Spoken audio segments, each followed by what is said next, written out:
Good evening, dear friends. I'm very pleased to welcome you. Despite the virtuality of our meeting, I still feel you, and I hope that the next few hours, while we talk about the archaeology of ancient Egypt, will be interesting, and our forced isolation will turn it into some new colours, and our life will become a little brighter. The archaeology of ancient Egypt attracted, of course, a lot of people for decades and centuries, and in the 19th and the 20th, and now the 21st century. This is the time when the interest in the heritage of pharaohs, the interest in the amazing monuments that were discovered on the banks of the Nile has only increased. But from the very beginning, I want to say that the archaeology of Egypt, which began as a search for treasures, has quickly transformed into a professional science that began to explore the world of ancient Egyptians. This is the most difficult work, thanks to which we can better understand the world of ancient Egyptians, to find out what worried them in the 2nd or even in the 3rd millennium BC. The basis of this science, of course, were people.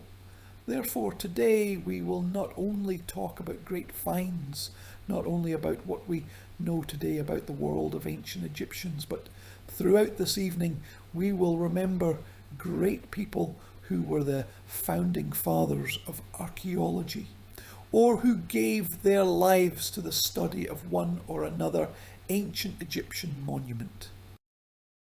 They did everything possible for us to better understand the world of the past. In fact, the interest of Europe and Egypt began at the end of the 18th century, when in 1798 Napoleon Bonaparte landed with his troops on the Egyptian land. I think you all remember the wonderful phrase of Bonaparte, the words of the scientists in the middle. Yes, indeed, together with the French, a brilliant flock of scientists arrived on the banks of the Nile who represented humanitarian knowledge and, of course, scientific discipline. All of them had to make a complex description of Egypt. As a result, the main fruit of Napoleon's trip to the banks of the Nile is the famous multi-volume description of Egypt, in which the Nile Valley was captured as it was seen by French scientists. Yes, from the point of view of war, from the point of view of politics, Bonaparte lost, but France won madly. And in fact, it is from this point that the account of the amazing aspiration of Europe to Egypt, which we observe today, begins. I will say right away that the description of Egypt, this multi-volume, gigantic, very beautiful description, it quite inaccurately displays ancient Egyptian monuments. Europe, of course, then looked at the world from the point of view of interest in ancient art, and therefore many Egyptian images, reliefs, paintings, statues were given such convenient and understandable ancient features in Europe. But in Bonaparte's company there was an amazing person, the portrait of whom you see now, who surpassed his time, and who, having published 2 separate volumes, A Journey to Lower and Upper Egypt, captured on the pages of his work, really subtly, amazingly carefully and gracefully, Egyptian monuments, the way of life that he saw, types of Egyptians, all this amazing world which Europe later touched, was literally overwhelmed with Egyptian delight. The name of this person is Dominique Vivant-Denon.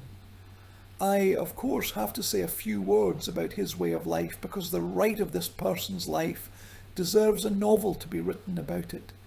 Intellectual, provincial, Parisian artist, pornographer, a young poet whose parents sent him to Paris to study jurisprudence on the banks of the Seine. He was not interested in jurisprudence, he was interested in plays, he was interested in theatre, and of course he was interested in graceful art. The main distinctive feature of Dominique Vivant was his incredible eloquence and ability to attract the hearts of various people to his stories. That's how he first got to Versailles. He became a favourite of Louis XV, who literally in a few weeks appointed him the keeper of the cabinet of carved stones of the Marquis de Pompadour. An amazing story that forever changed Denon's life. From that moment on, he was always close to the rulers, and this gave him the opportunity to realise his artistic dreams as best as possible. I'd like to remind you that this person was incredibly brave, because he had a brilliant diplomatic career in the Swedish and Russian courts. Catherine the Great was very afraid of this person, because he admired not only his intelligence and eloquence, but also his cunning. And it was with the hands of Denon from the personal cabinet of Empress Catherine that the map of fortifications in the Don was stolen, which was later transported to France. He was sent back to Paris, where he studied Italian art, and it was there, on the Italian soil, that he heard the news of the French Revolution. His property was to be confiscated, and he himself was sentenced to deletion. Just think about it. He was not only not afraid of this sentence, he changed horses, rushed from Italy to the capital of his homeland, so that, as he later wrote, he could look in the face of the scoundrel who dared to say that he was not a patriot. Denon was saved by the intervention of the great French artist David, who stood up for the man next to whom he had already literally choked with his guillotine blade. And then, together with David, Denon began to create costumes for the Parisian Republic. And as you well understand, his story associated with Egypt was also one of the great surprises of his life. At some point, he was invited to a very popular salon in Paris at the time. It was a salon in the house of de Bourgogne.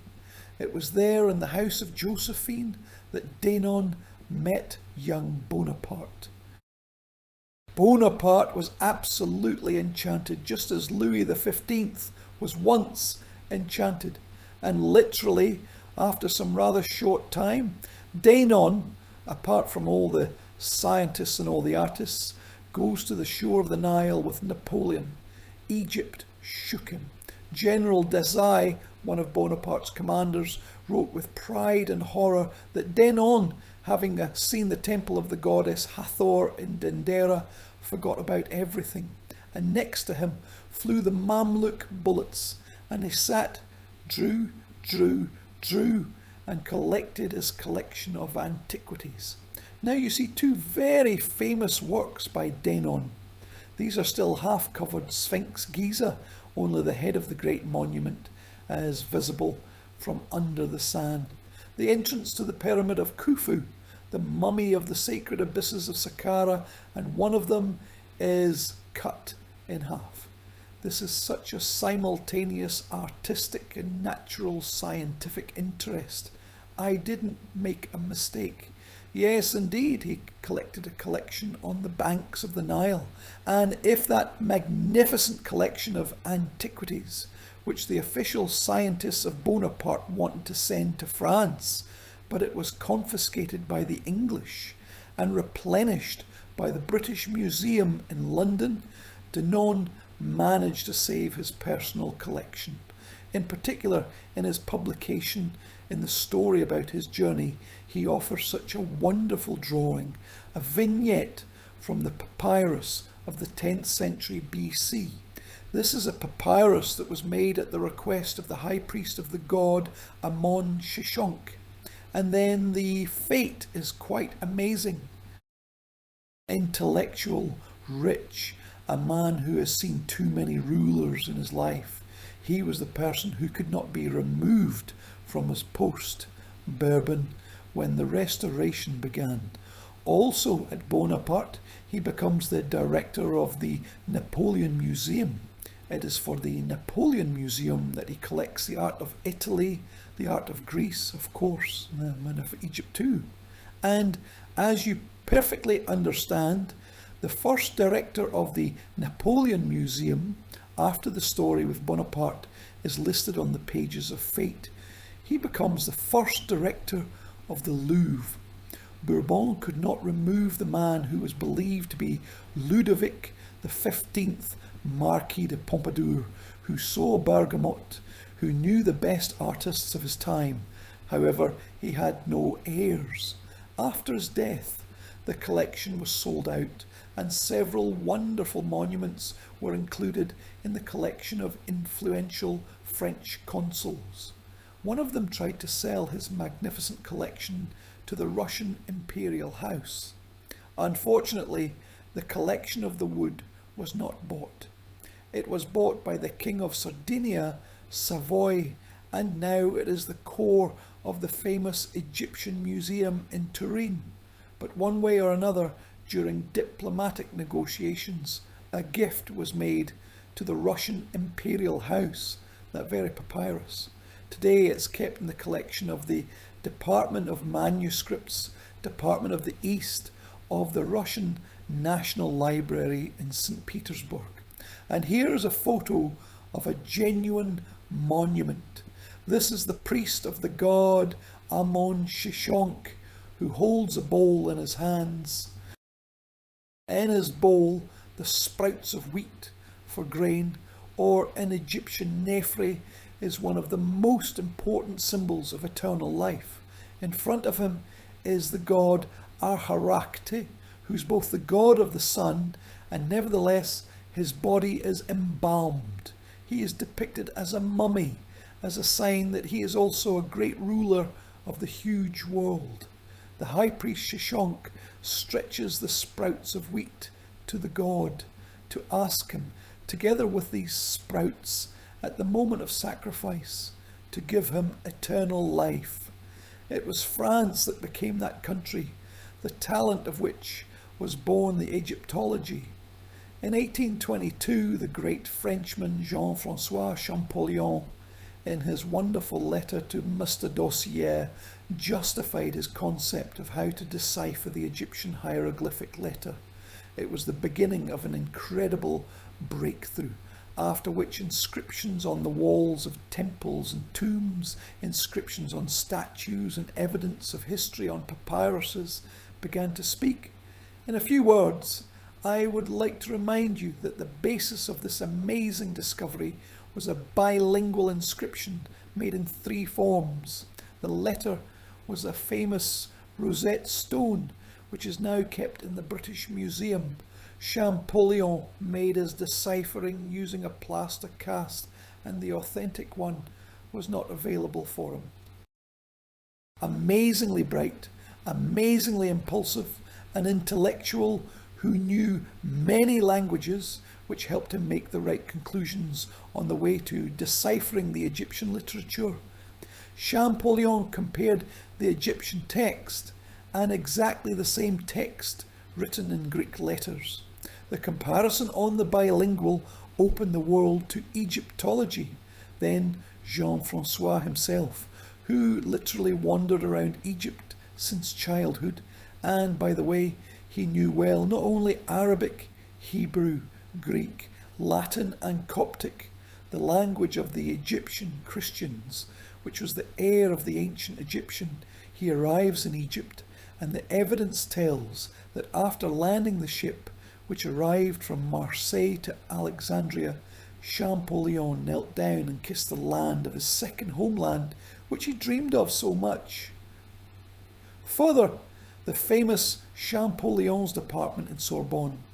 But here it's very important to note that this unique discovery was not immediately accepted in Europe. And here, of course, we must pay tribute to Russia, because under the instruction of Count Lenin, Jean-François Champollion became an academician of the Russian Academy of Arts before he was admitted to the Academy of Elegant Literature in Paris, following the discovery of the language, following the new opportunity to understand the world of the ancient Egyptians in the delight that engulfed Europe. Here is a wonderful canvas Guillaume Larieux, created approximately in 1885. Ladies in crinolines, gentlemen in cylinders, and in the centre one of the halls of the old exhibition of the Louvre Museum, huge monumental sphinx of King Amenemhet II, 19th century BC. Egypt was different. Egypt was strange, charming, exciting, but in this amazing space were hieroglyphs, gods, pharaohs, amazing monuments mingled with each other. There was not yet the aesthetic standard that Europe would like to follow. Europe needed time to expand its original antique taste, to admire ancient Egypt, and then to copy, to be inspired by these monuments, to take these monuments as a sample. Museum collections were replenished very actively. European consuls who were in Egypt with diplomatic missions, competing with each other, tried to get the most precious, the most interesting, the most incredible monuments. England, France, Germany, many other countries tried to create their collections of ancient Egypt art, which became fashionable from now on. Monuments came from the banks of the Nile to other countries in different ways, legal and not very. Before you, of course, you recognise the beautiful blue waters of the Nile. Before you is one of the sphinxes of Amenhotep III, which in the 14th century BC was made for the late King's Temple on the western bank of the Nile in Luxor. Two pairs of sphinxes made of red granite were unprecedented masterpieces of their time. Adventurer, seeker of antiquity and collector Yanis Athanasius cleanses these sphinxes, which lay in debris in clay in the ground on the territory of the temple that had collapsed in antiquity, and takes them to Alexandria on rafts. There, in Alexandria, they are found by the remarkable and enlightened Russian officer Andrei Muravyov. Then he writes an urgent letter on behalf of the imperial house, explaining that monuments of incredible importance are being sold. Nicholas I passes this letter to the Academy of Arts, and the Academy of Arts responds affirmatively. In 1832, bought for 40,000 gold coins, these amazing monuments were brought to St. Petersburg. They recalled how the old St. Petersburg nobles fainted. They were horrified by those monuments that were not understandable, that did not correspond to the paradigm of taste or to the cultural code that was on the banks of the Nile. However, of course, very quickly the sphinxes became one of the visiting cards of the northern capital. And this is just an example of when, for money, honestly, the monuments were purchased and thus got far north. There are also many other examples. This is the Place de la Concorde, the Square of Agreement in Paris, in the centre of which there is a huge obelisk, originally erected by the order of Ramses II in the 13th century BC, in front of the pylon of the Luxor Temple. European capitals commemorating the greatness of Rome, where the obelisks were collected by Roman emperors in ancient times, wanted to have their own sun needles, their own monumental, amazing monuments, which ascended to the dream of imperial greatness. By the way, Champollion himself chose one of the obelisks in Egypt. As a result, when the French government turned to the head of Egypt, Muhammad Ali, he immediately gave the obelisk to France. I remind you that at that time, Egypt was part of the Ottoman Empire, ruled by the head of Egypt, that is the governor. But Muhammad Ali, an Albanian by origin, a very strong man, very powerful. Sometimes he was absolutely independent from the Sultan in Istanbul, and Egypt was certainly, if not the most independent, then definitely the richest province of the then Ottoman world. Muhammad Ali, of course, lacked an understanding of the value of those monuments that lay on the land he ruled. There is a well-known story when one of the English collectors who represented the British Museum asked Muhammad Ali for a permit to take out of the territory of Egypt the alabaster statue of Ramses the Great. Muhammad Ali wondered why this was necessary, and the Englishman honestly said that this is a very beautiful work of art, that in the northern capital, in London, in the British Museum, people will be delighted with the monuments of Egyptian art. No, no, no, no, don't blow my head off, said Muhammad Ali. You just don't have a stone of this quality, and you trickily lure and bring this stone to yourself. So it was here, because in exchange for obelisks, Egypt received mechanical clocks. These mechanical clocks are still in the Cairo citadel. They broke down a few months after they were presented after the first sandstorm.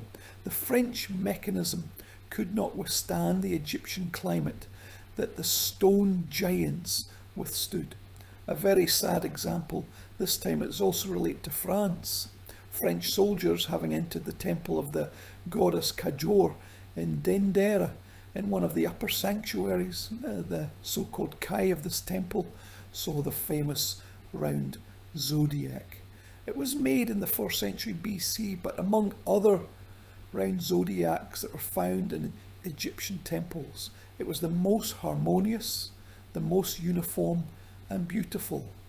As a result, in the stone next to the zodiac in the ceiling of the sanctuary, a gunpowder was laid, and so, with an explosion, several plates that formed a zodiac were separated from the ceiling of the ancient Egyptian temple.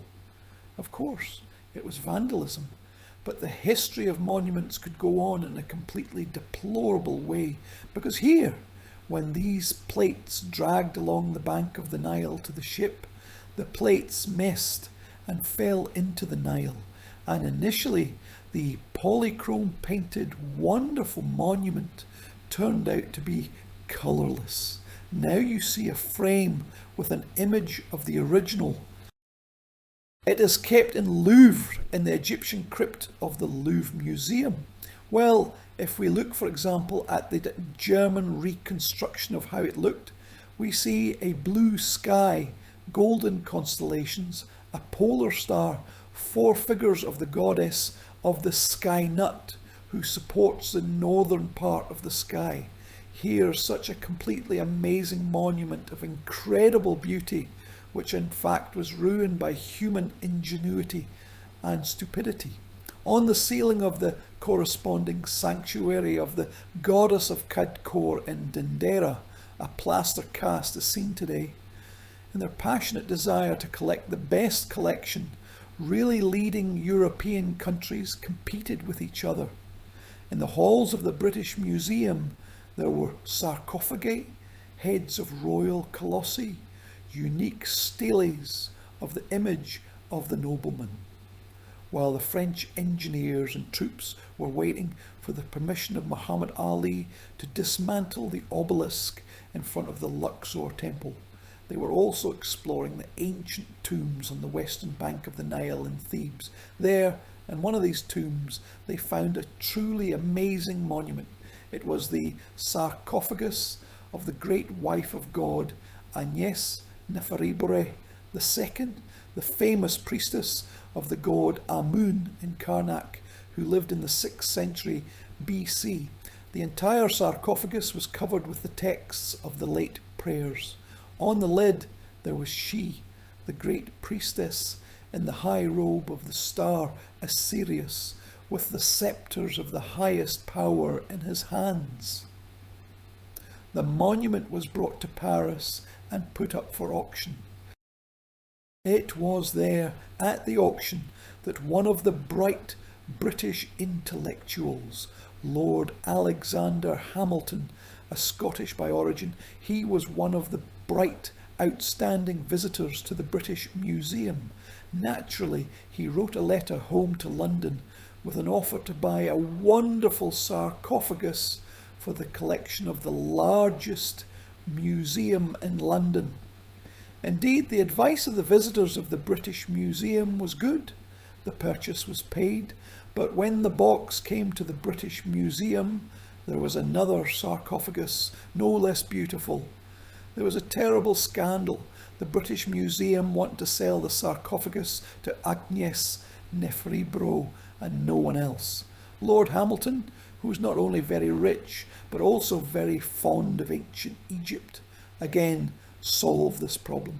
He paid for the sarcophagus, and accordingly another visitor went to Paris, and finally in 1836 the sarcophagus of Agnes Nefribro II was put up in the halls of the British Museum and became one of the masterpieces of the Egyptian collection of this museum. In the very first sarcophagus, which accidentally came to the shores of the Thames, Lord Hamilton takes to his Scottish estate, to the estate of Châtelet-Roux, and being a person not just fond of Egypt, but being a mystic, a person who wanted to join the world of ancient Egyptians, Lord Hamilton leaves quite an extravagant will. You are now in the lower right corner of the frame. You see the mausoleum of Hamilton, who bequeathed to embalm himself in the ancient Egyptian way and put the body, yes, you got me right, in the same sarcophagus of the priest who was buried. A unique frame from the collection of national museums in Scotland is now in front of you. This is the inner decoration of the mausoleum in Châtelet-Roux. And here in the sarcophagus from the 6th to 5th centuries BC, a female sarcophagus, a sarcophagus of another priest, completely covered with buried texts. This is where Sir Hamilton was buried. Funerals were not simple, and the fact is that the sarcophagus was relatively small, and Sir Hamilton had a very tall height. As a result, the inner sarcophagus was knocked out, miraculously not destroying the monument. But this was not enough. As a result, after the farewell was completed, Sir Hamilton's legs were chopped off. First, the body was put in the sarcophagus, then his legs were put on top. All this was closed with a lid, and thus, until the 1920s, this amazing testimony of Hamilton's love for Egypt lay in his own mausoleum. When in the 1920s there were cracks in the foundation of the mausoleum, the local Christian community took advantage of this, and the pastor convinced the locals to bury Hamilton's body right in the Egyptian sarcophagus in the English land. Thus, there is still a dispute with the heirs of this family in order to exhumate the body, not to take the sarcophagus for the British Museum, but for the remains of Sir Hamilton, a man who loved Egypt very much, to find a new coffin. In its rush to the collection, Europe did not know restraints and measures.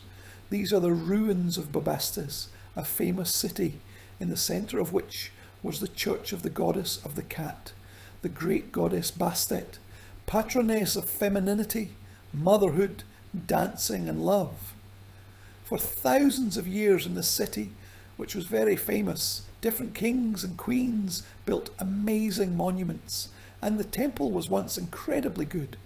And it began to be pulled out in early Christian times, used as a quarry, but by the 19th century, a large number of magnificent works of sculpture and architectural fragments. For example, here is such an amazing capital, the top of the column with the face of the goddess Hathor, with her wonderful cow ears and massive curls of a Hathorian wig. This capital is now in the Sydney Museum of Nicholson in Australia.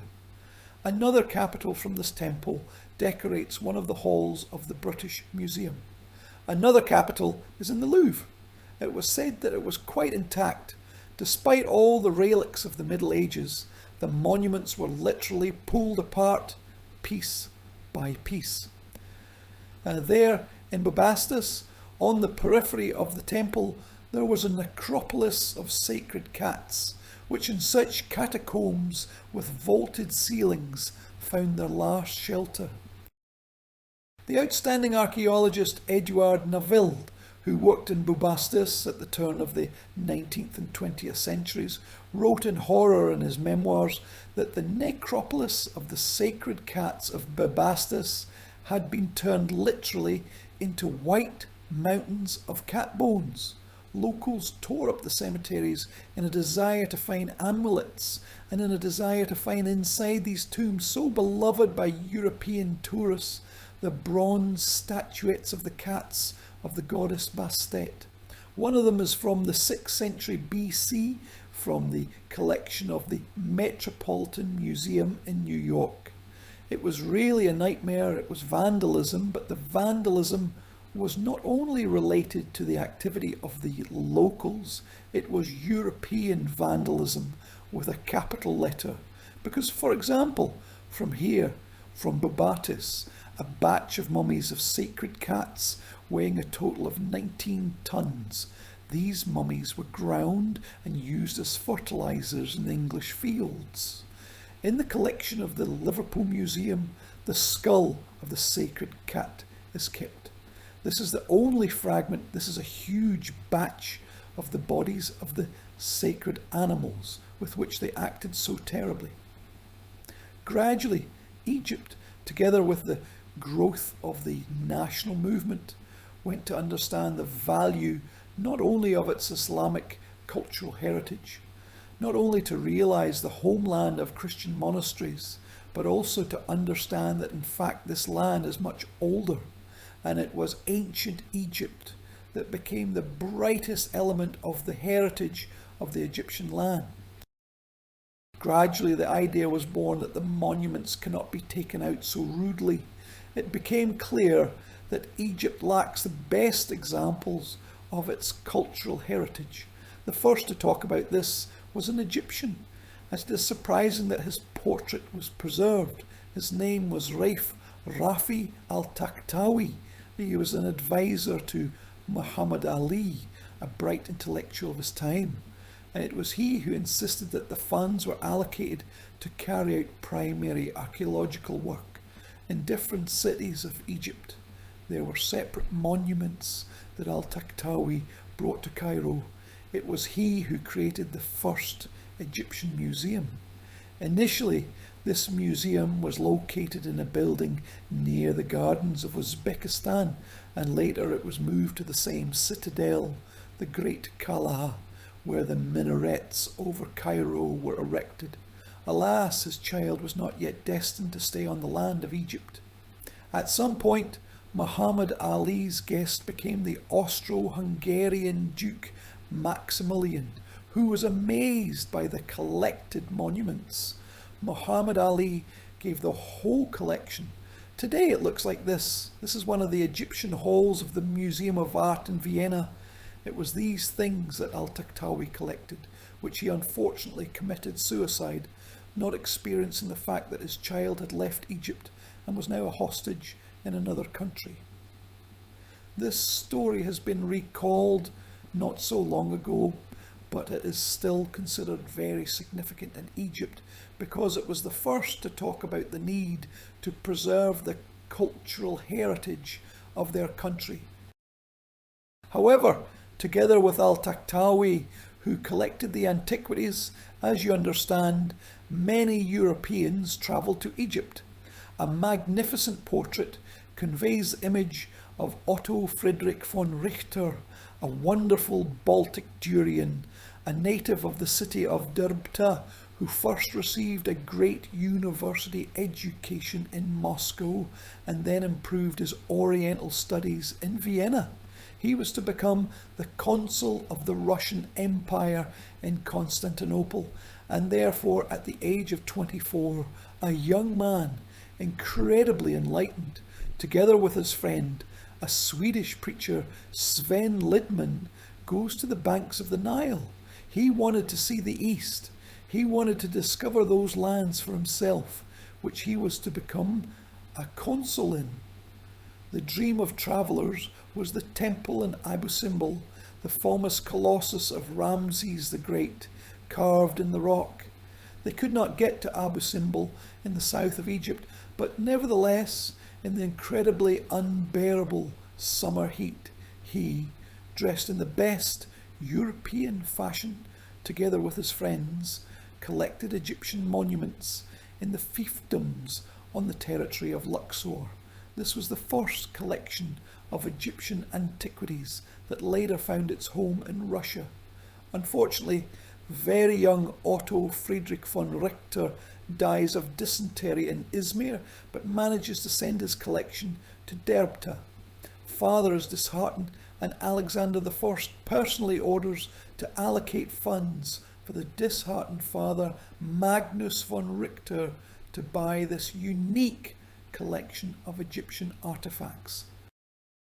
Personally, Prince Galitzin goes to Derbta, and in addition to a very impressive sum of money, gives his father a gold cigar case with an imperial monogram as a sign of respect for the imperial house to a person who has grown into a brilliant, bright intellectual who, unfortunately, left this world too early.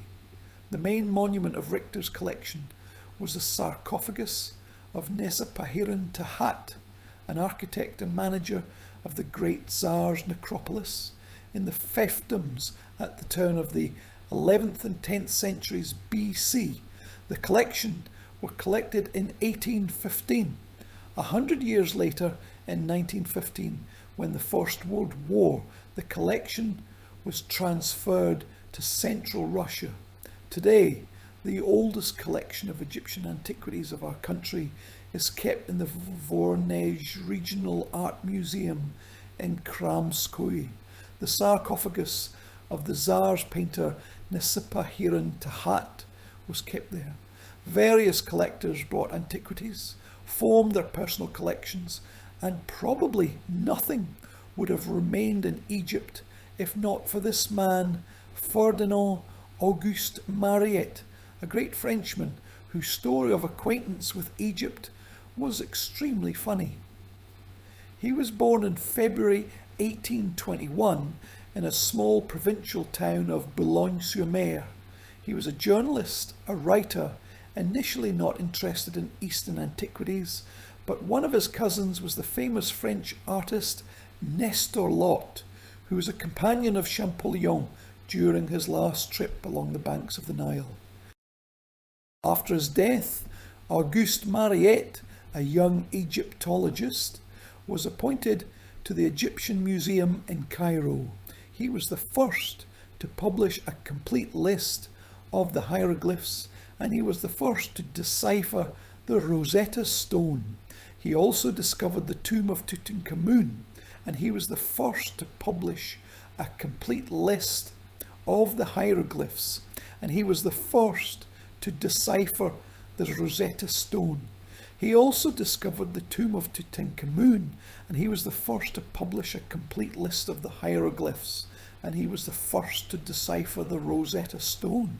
He also discovered the tomb of Tutankhamun, and he was the first to publish a complete list of the hieroglyphs, and he was the first to decipher the Rosetta Stone.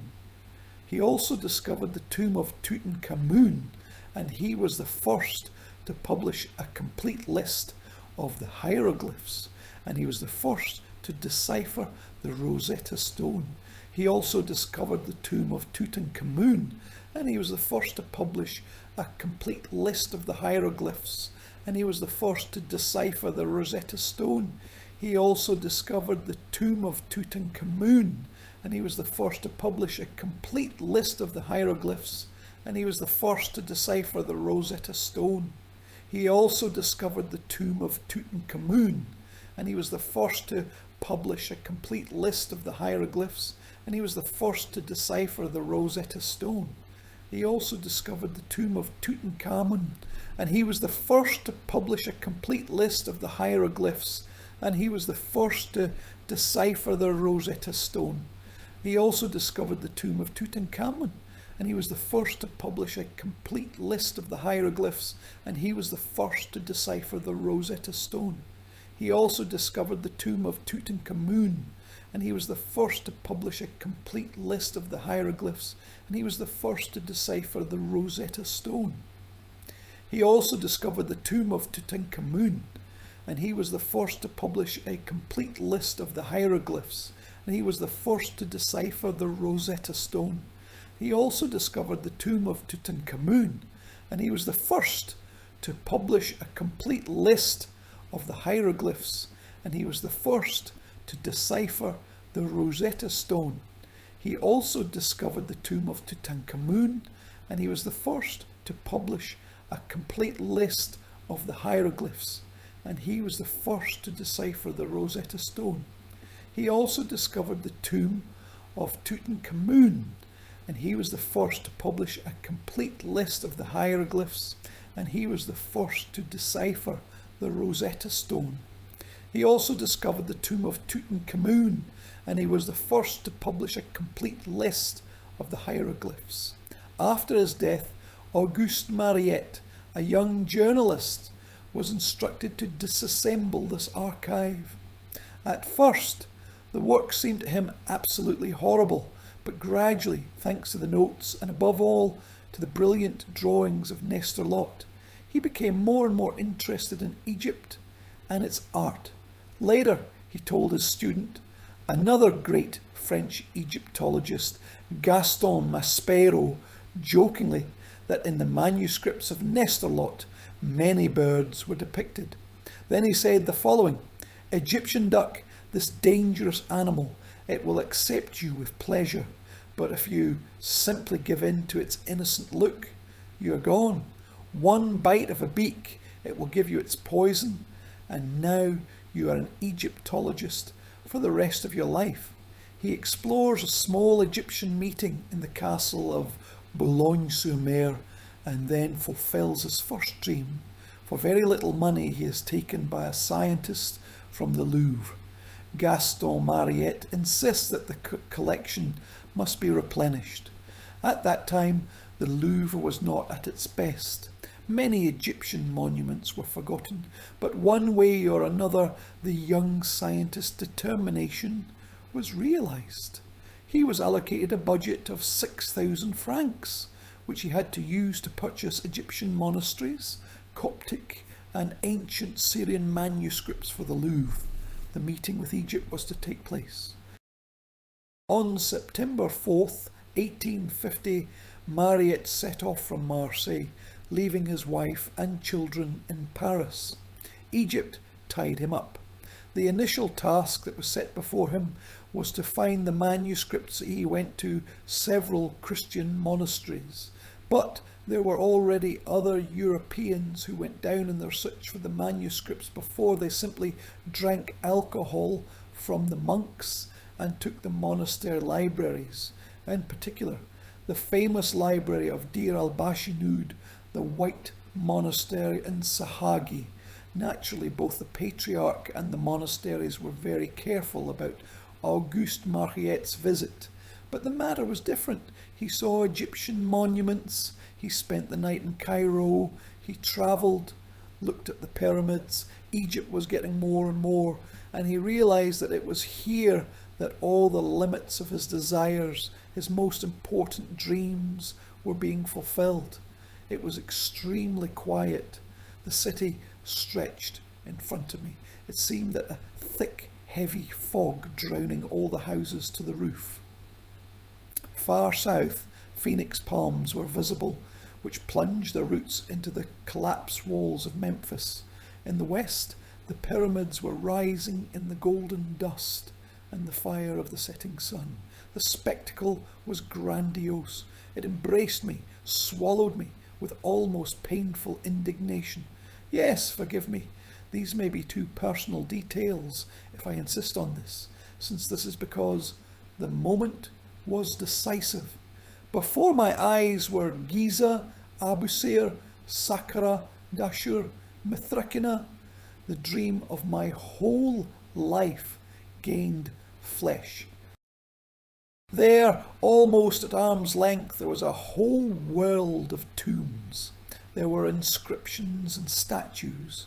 Well, what else to say? The next day I rented 2 or 3 mules for luggage, 1 or 2 donkeys for myself. I bought a tent, several boxes of provisions, and all the supplies and cargo for the trip to the desert. On October 20th, 1850, in the afternoon, I broke the camp at the foot of the Great Pyramids. This is a small quote, very emotional, elegantly written from the diaries of Marietta, who actually discovered not just Egypt, he discovered for himself a life of complete labour, complete deprivation. And it was this life that laid the foundation of what became Egyptian archaeology. In particular, one of the first amazing findings of Marietta was associated with the necropolis of Saqqara. Even before Cairo and Alexandria, in the park of the villa of Count Zizzini, who was the Belgian consul in Egypt, Marietta saw several sphinxes. He remembered the words of Strabo and other ancient historians who said that the alley of the sphinxes through the necropolis led to Serpeium, the huge burial complex of the apes, the sacred bulls of the god Ptah. As a result, having believed the ancient sources and having confirmed what the locals told him, literally digging into the sand, Marietta is in Saqqara, the first sphinx from this alley. At the same time, he writes, I forgot about my assignment. I forgot about the Patriarchate, the monasteries, the Coptic and ancient Syrian manuscripts, Lenanbe itself. And so, at the sunrise on November 1st, 1850, the most beautiful that I have ever seen in Egypt, about 30 workers under my leadership were at the Sphinx, which made such a complete shock to me. The happy conclusion of this adventure was the discovery of the famous Serapeium in Memphis, a real epic which led to the discovery of numerous tombs of the era of the ancient kingdom, the era of the pyramids, and the delivery to France of dozens of boxes filled with objects. Here is a fragment of the exposition of the Louvre, where in one of the galleries sphinxes are exhibited, which were found by Marietta. He searched and searched, studied and recorded his findings in great detail. And when he returned to France in November 1853, he was, of course, accepted as a well-known scientist and a worthy representative of the French state abroad. But he was more honest than all this. He loved Egypt too much, and he also perfectly understood that with his own hands, Egypt was also losing part of its heritage. He refuses to work at the Louvre, and he goes to Egypt with a request to give him power in his hands. On June 1st, 1858, he was appointed manager of the ancient structures of Egypt. It was born that later, with pride in French, it was called the Service of Antiquity, the Service of Antiquity of Egypt. For his work, efforts, for all his deeds, which were aimed at preserving the monuments of the ancient Egyptian civilization from the Ottoman government, Marietta received the title of Pasha and proudly wore a bag-rove tarbouch, a bright red fez, which spoke of his status and his works. For the money allocated to him, he buys the former building of the river warehouses in Bulak. This is the southern suburb of Cairo. Here is a unique archival footage. This is the Bulak Museum, the first Egyptian museum, if not for the collection that Toctau collected in the citadel.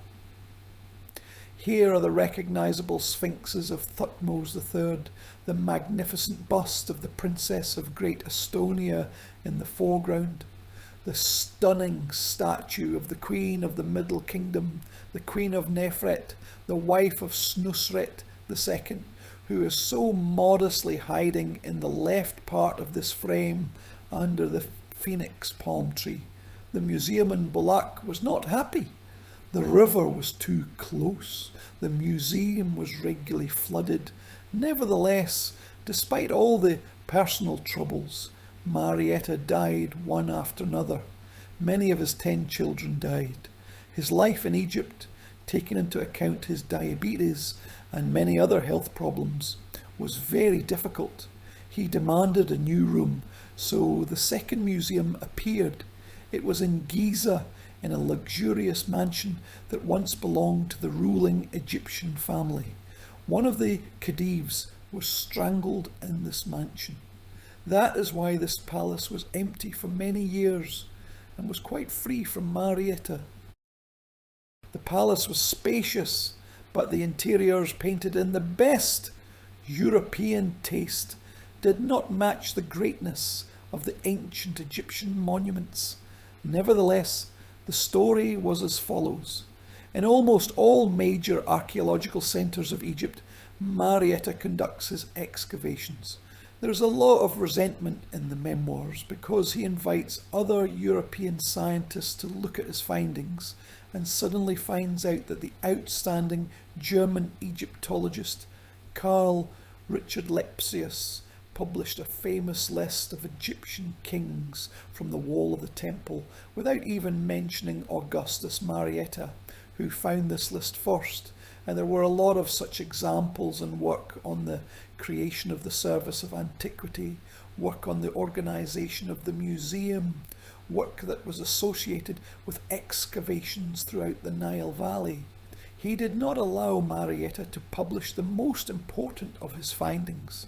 Sometimes these findings were really strange, and here in the rocks of the Favan necropolis in the winter of 1859, when Marietta was in Cairo, local residents found an untouched tomb of Queen Yeotep, who ruled in the 16th century before the new era, when Egypt was on the brink of national independence from the Hyksos, nomads who for some time conquered the Nile Valley. In particular, Yeotep belonged to the family of the great rulers of the 17th dynasty, who eventually achieved the independence of Egypt, and a little later a brilliant new kingdom was founded in Egypt. The monuments that were found in the tomb of Queen Yeotep shocked the imagination. In front of you now in the Egyptian Museum in Cairo is a luxurious golden sarcophagus of the Queen. On her head is a massive rhetorical wig with curls. The entire surface of this cover is covered with images of the feathers of sacred birds, or as they are often called in Arabic, rishi. Already at the first moment of the discovery, someone broke off the sacred golden cobra that once crowned the forehead of the Queen. And then a terrible thing happened, because the governor of the province of Qina, who then belonged to Luxor, who did not understand anything in the art of ancient Egypt, nor in Egyptian archaeology, he decided to please Marietta. He himself dismembered the mummy of the Queen, took all the gold jewellery, put them on velvet stands, and the mummy of the Queen, Yehotep, was thrown into the Nile. Contemporaries wrote that when Marietta arrived in Luxor, he beat everyone personally with a stick. But this did not help. Until now, the burial of the Queen Yehotep, her tomb in the necropolis of Drabulnago, is the only untouched tomb of the Queen, not plundered tomb of the Queen, which is known to us. Great sadness possessed Marietta, but one way or another, a new amazing collection of monuments was replenished by his Cairo museum. One of the highest masterpieces of Egyptian jewellery art is the multi-register necklace of the Queen Yehotep, which consists of these amazing segments, which are made of gold and electrum, and many, many other items.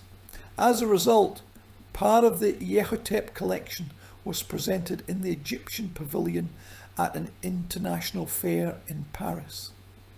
In the centre of this stand, the photo you see now was the Order of the Golden Fly, the highest military order of the Egyptian state, to which the Queen Yehotep was awarded for her work in the rear while her male relatives fought with the Hyksos. Here is the Order of the Fly: golden bracelets, royal ceremonial axes, daggers, and an amazing collection of rare objects, which of course incredibly surprised and delighted Europe. It was then that the French government told Marietta that he was a Frenchman by his citizenship, and as the true son of France, he should do everything to get the gold of Queen Yehotep in Paris. Marietta again turned out to be an honest person, taking the risk of inflicting the wrath of the rulers on himself. He returned the gold to Egypt, and it was again in Cairo. One of the last portraits of Marietta is an amazing person, a person who really laid the foundation for the creation of professional archaeological research groups. The red rectangle shows his figure. Here he is on excavations in one of the necropolises. He is quite old, but he has done a lot, and he is preparing his successor, an outstanding French scientist whose name I have already mentioned, Gaston Maspero, so that after his death he could continue his work. The symbol of Marietta's work stands in the Louvre today. This is the most famous Egyptian monument of the Louvre. This is Caius. He was a great vizier, but he considered it an honour to be depicted in the figure of a singer. He sits on his feet, holding a papyrus in his hands, and in his right hand an invisible calamity, which he must record with the words of wisdom that he hears from his master. The amazing monument of the 25th century BC is also famous for its encrusted eyes. Its iridescent shell, the protrusions of limestone are inserted, and the metal base behind the mountain crystal makes Caius's gaze incredibly alive. This is one of the main masterpieces found by Marietta, which he sent to Egypt to be displayed in the Louvre. The singer, or as the French call them, le scribe accroupi, that is, the singer sitting on his feet, became one of the most famous symbols of the Louvre. The Egyptian Museum that we all know is a wonderful building on the square of Tahrir and in the very centre of Cairo. It appeared after Marietta's death. It was a project entrusted to the outstanding French architect Marcel Dournion. In 1902, the building was built according to the latest principles and traditions that existed at that time in museum architecture and decorated one of the main squares of Cairo. This is how it looks today. The great Egyptian museum with water lilies, papyruses, the famous treasure of Egyptian art, whose collection has more than 120,000 items. These are royal statues, these are colossi, these are reliefs, these are works of decorative and applied art. And the central atrium of the museum, where from the very beginning the 7-metre sculptural group of the king of Menhotep III, his beloved wife Tea, and 3 of their daughters, 3 princesses. Walking around the halls of the Egyptian Museum in Cairo is a special pleasure, even though the museum is now going through its worst years. We all know that a new great museum is being created at the foot of the pyramids. However, the walls of the Egyptian Museum in Tahrir Square are inscribed with the history of archaeology. And when I say 120,000 items, on the one hand, of course, I mean all these incredible monuments that fill this museum like a warehouse. Of course, what you see now has nothing to do with the original exposition, when in these rooms, which had a glass roof, and there were tropical plants, next to the tropical plants there were colossal royal statues. There was such a paradise garden inside which there were monuments of ancient Egyptian art, more and more monuments over the decades. It was getting more and more filled with objects that were pressed next to each other. But it's not just about what you can see in the exposition. There are also the basements of the Egyptian Museum in Cairo, where there are a huge number of boxes that were brought from one region of Egypt after certain excavations. They have not been printed, so probably no one knows the exact number of monuments that are in the Egyptian Museum in Cairo. But gradually the work on the study of this collection is underway. Monuments find their place in the exposition. And yes, the Egyptian Museum in Tahrir Square is not just a treasure of Egyptian art. It is, in a good sense, a museum of archaeology, a museum of Egyptology as a science, a museum in which the work of many generations of archaeologists who devoted their lives to studying ancient Egypt. In the park of the Egyptian Museum in Tahrir Square, there is a memorial of great Egyptologists. In the centre of this memorial, there is a sarcophagus made in the Egyptian style. There he found his last home, Meret. This is the famous memorial of Meret, and Meret Pasha himself, in the form of such a monumental statue, looks at his child, at his great child, on the basis of which he put the beginning of the salvation of monuments of Egyptian heritage. Walking through the halls of the Egyptian Museum in Cairo, you can stop for a very long time at almost every exhibit. It takes not weeks, not months, but probably years. But one way or another, there are unique monuments in these halls that attract your attention literally at first glance. Probably among the most famous and interesting, there are monuments that were found in the tomb of the wife of Cheetah. His name was Uia, and he was a military commander. Her name was Tuya, and she was a temple singer of the god Mina in Akhmim. But not thanks to their hard work, they received an incredible burial in the Valley of Kings. Their daughter was Tea, the great wife of the king Menhotep III, one of the most famous kings of Egypt, who lived in the 14th century before the new era. Here in the Valley of Kings, which in ancient times was called Ta-Setat, or the Great Place, in the valley above which the Dehenet rises, not only the tombs of the kings were here. Here were the tombs of close royal relatives, which were sometimes kept as an exception, and sometimes even the funerals of royal lovers. I'm talking about animals that were also once important members of royal families. On February 5th, 1905, in a small passage of an unknown tomb, archaeologists passed by. The tomb of Yuyi Ituyi amazed them.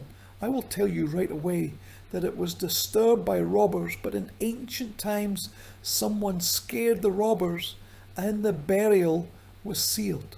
Before the discovery of the tomb of Tutankhamun, the tomb of Yuyi Ituyi was considered the richest find of Egypt's archaeology. The notes of James Quibble and Yuyi lay in 4 sarcophagi, one in another. The outer sarcophagus is even difficult to name. A huge 4-cornered box on a strip without a bottom. It covered the contents like a lid, made of wood, covered with resin, carved hieroglyphic inscriptions, and a gilded thing. The second sarcophagus was shaped like a mummy, wooden, covered like the previous, shiny resin and golden stripes with texts. The same golden stripes imitating the linen feathers of a mummy were on the third sarcophagus, but the background was the surface of thin silver sheets on which the tree was covered. The fourth was all covered with gold. Hieroglyphic inscriptions were encrusted with coloured glass. Inside this sarcophagus was a mummy carefully searched by robbers. Of course, Yuyi was buried with jewellery his mask made of gilded cartonnage and gilded stripes imitating the linen were preserved but were broken. The amazing finds in the tombs of Yuyi and Tuyi shocked not only Egypt but also the world.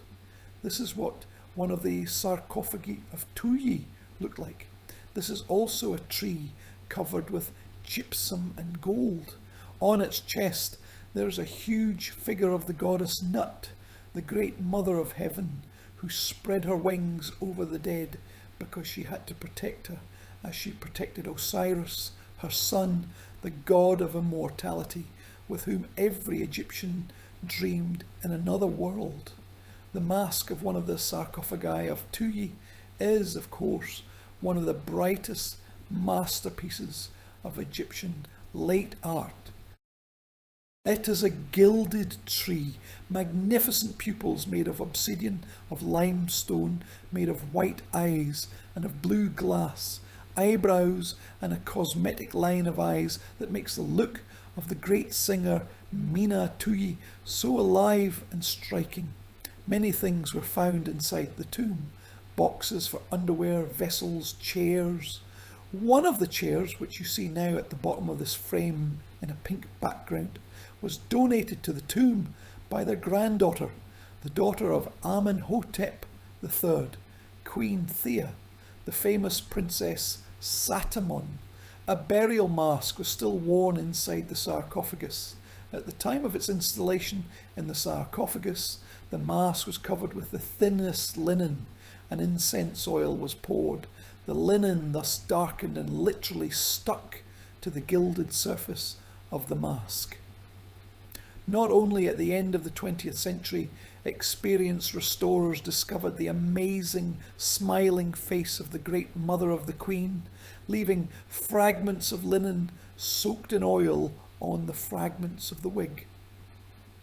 Among those people who participated in the discovery of the tomb of Yuyi Tuyi were many outstanding scientists. One of them was Arthur Weigel, who was an inspector of the Fibonacci necropolis at that time. Weigel's words: "Imagine that you enter the city house which was closed for the summer. Imagine the air in the room, valuable items, silent furniture, the feeling that you have just disturbed the ghostly owners of empty chairs, the desire to open the windows to let life into this room again." This was what struck at the first moment when we stood opening the tomb, really stunned, and closely examined the relic of that time, which has already passed more than 3 millennia ago, from the memories of Henry Cooper Green, a journalist who was present at the opening of the tomb. Clearing his way between the wall and the rocky massif of the ceiling, Mr. Maspero and Mr. Davis soon found themselves in the centre of the space, filled with a burial utensil, which, in the reflection of the candles burning in their hands, caused admiration and confusion. Gradually, the items, one after another, were removed from the formless mass and shone in the cold air at the entrance to the tomb with gold, the surface of which was covered with dust. Another fragment of the memories, the words of James Quibble: "The safety of everything found was so excellent that even silver on the objects was dazzling." 3 days later, before it was possible to do anything, it became practically black. The main surprise of archaeologists awaited a little further. The fact is that the bodies of Yuyi and Tuyi were embalmed with incredible art. Today, in the halls of the Egyptian Museum in Cairo, you can see them. They are amazing. The smile on the eyes of Yuyi, his unshaved face. Tuyi's priestess, his wife, as if she had a little covered her eyes and thought about something. The amazing safety of the bodies, which, based on the experience of embalming practices, surpasses many royal mummies. Tuyi, the great wife of the king, loved her parents very much and did everything possible so that they would go to the afterlife. The tombs of the Valley of the Kings were amazing, and, of course, here, the archaeology of Egypt at that time, we are talking about the beginning of the 20th century, was still based on the principle of the desire to find a masterpiece. In the tombs, which we see today in the Valley of the Kings, with the backlight, the wooden stairs, the magnificent tomb of Pharaoh Ramses VI in the Valley of the Kings in the 12th century BC, they were completely different paintings. I will show you a frame from the archive of the outstanding Italian archaeologist Ernesto Schiaparelli. In this form he found the tomb of the royal son of Haemuas, one of the sons of Ramses III. The tomb was found in the necropolis of the Valley of the Kings. Many tombs were hidden, and they were ravaged by thieves and vandals in ancient times, and then there were added new burials later of those people who had no means to make a tomb for themselves. And in such a wild nightmare, the tombs were literally piled up on top of each other. Today they are all restored and are kept in the collection of the Egyptian Museum in Turin. Very often before the beginning of some very important archaeological history, figures of locals appeared. Locals who lived for centuries, for many generations, lived on the ruins of temples or next to the tombs. In the west of the Fives, in the necropolis of the Fives, probably one of the most famous families of this kind was the famous family of Abd al-Rasul. There are several shots in front of you, and the lower right shot is just unique. Fethia, the great-grandmother of the family, was a Turkish by nationality. She moved to live in Egypt, and then this whole family, the big family, which resembled the Clan More, explored the Fives Rocks for the purpose of some tombs of antiquity that could be sold. As a result, in the late 1970s of the 19th century, items of exceptional importance were found in the Fives, and it became clear that somewhere in the Fives, one of the royal tombs was found. The head of the Service of Antiquity was Gaston Maspero. To solve this story, he sent his assistant to the Fives. We unfortunately do not know the name of this person. Only his nickname is preserved, Monsieur Moustache, of course, supported by money. In Egypt, it is called the beautiful word bakshish. They brought him to the family of Rasul. He bought several large items. It became clear that these people really knew the secret of the royal tomb. They were captured. They were tortured by Governor Ken. They were beaten with sticks on the heels. No one gave anything. But in the end, when they returned to their home, one of the brothers, who suffered more than the others, Ahmed, demanded a larger percentage of the money for the sale of the next part of the collection. His family refused. In hatred, he himself came to the governor and reported to his own family. It turned out that in 1871, approximately in 1871, the brothers Rasul, walking with his friend on the Pofavansky rocks, saw a deep mine not far from the gorge of Deir el-Bahri, not far from the snow-white columns of the temple of the pharaoh of the woman Hatshepsut.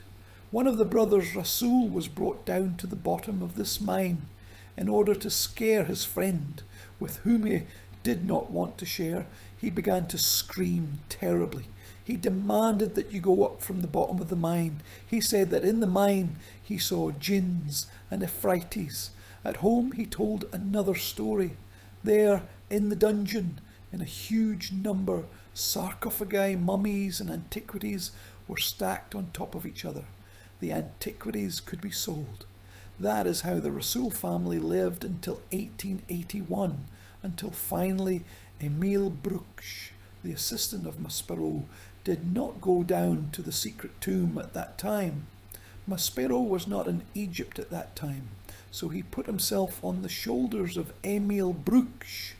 one of the friends of the Bruch brothers, Emil and Heinrich, because he understood that it was impossible to live here, and that if there really were royal bodies in this secret tomb, they had to be transported to Cairo as soon as possible. This tomb was called TT320 because it is an abbreviation of the Fiven tomb. This is how it looks inside.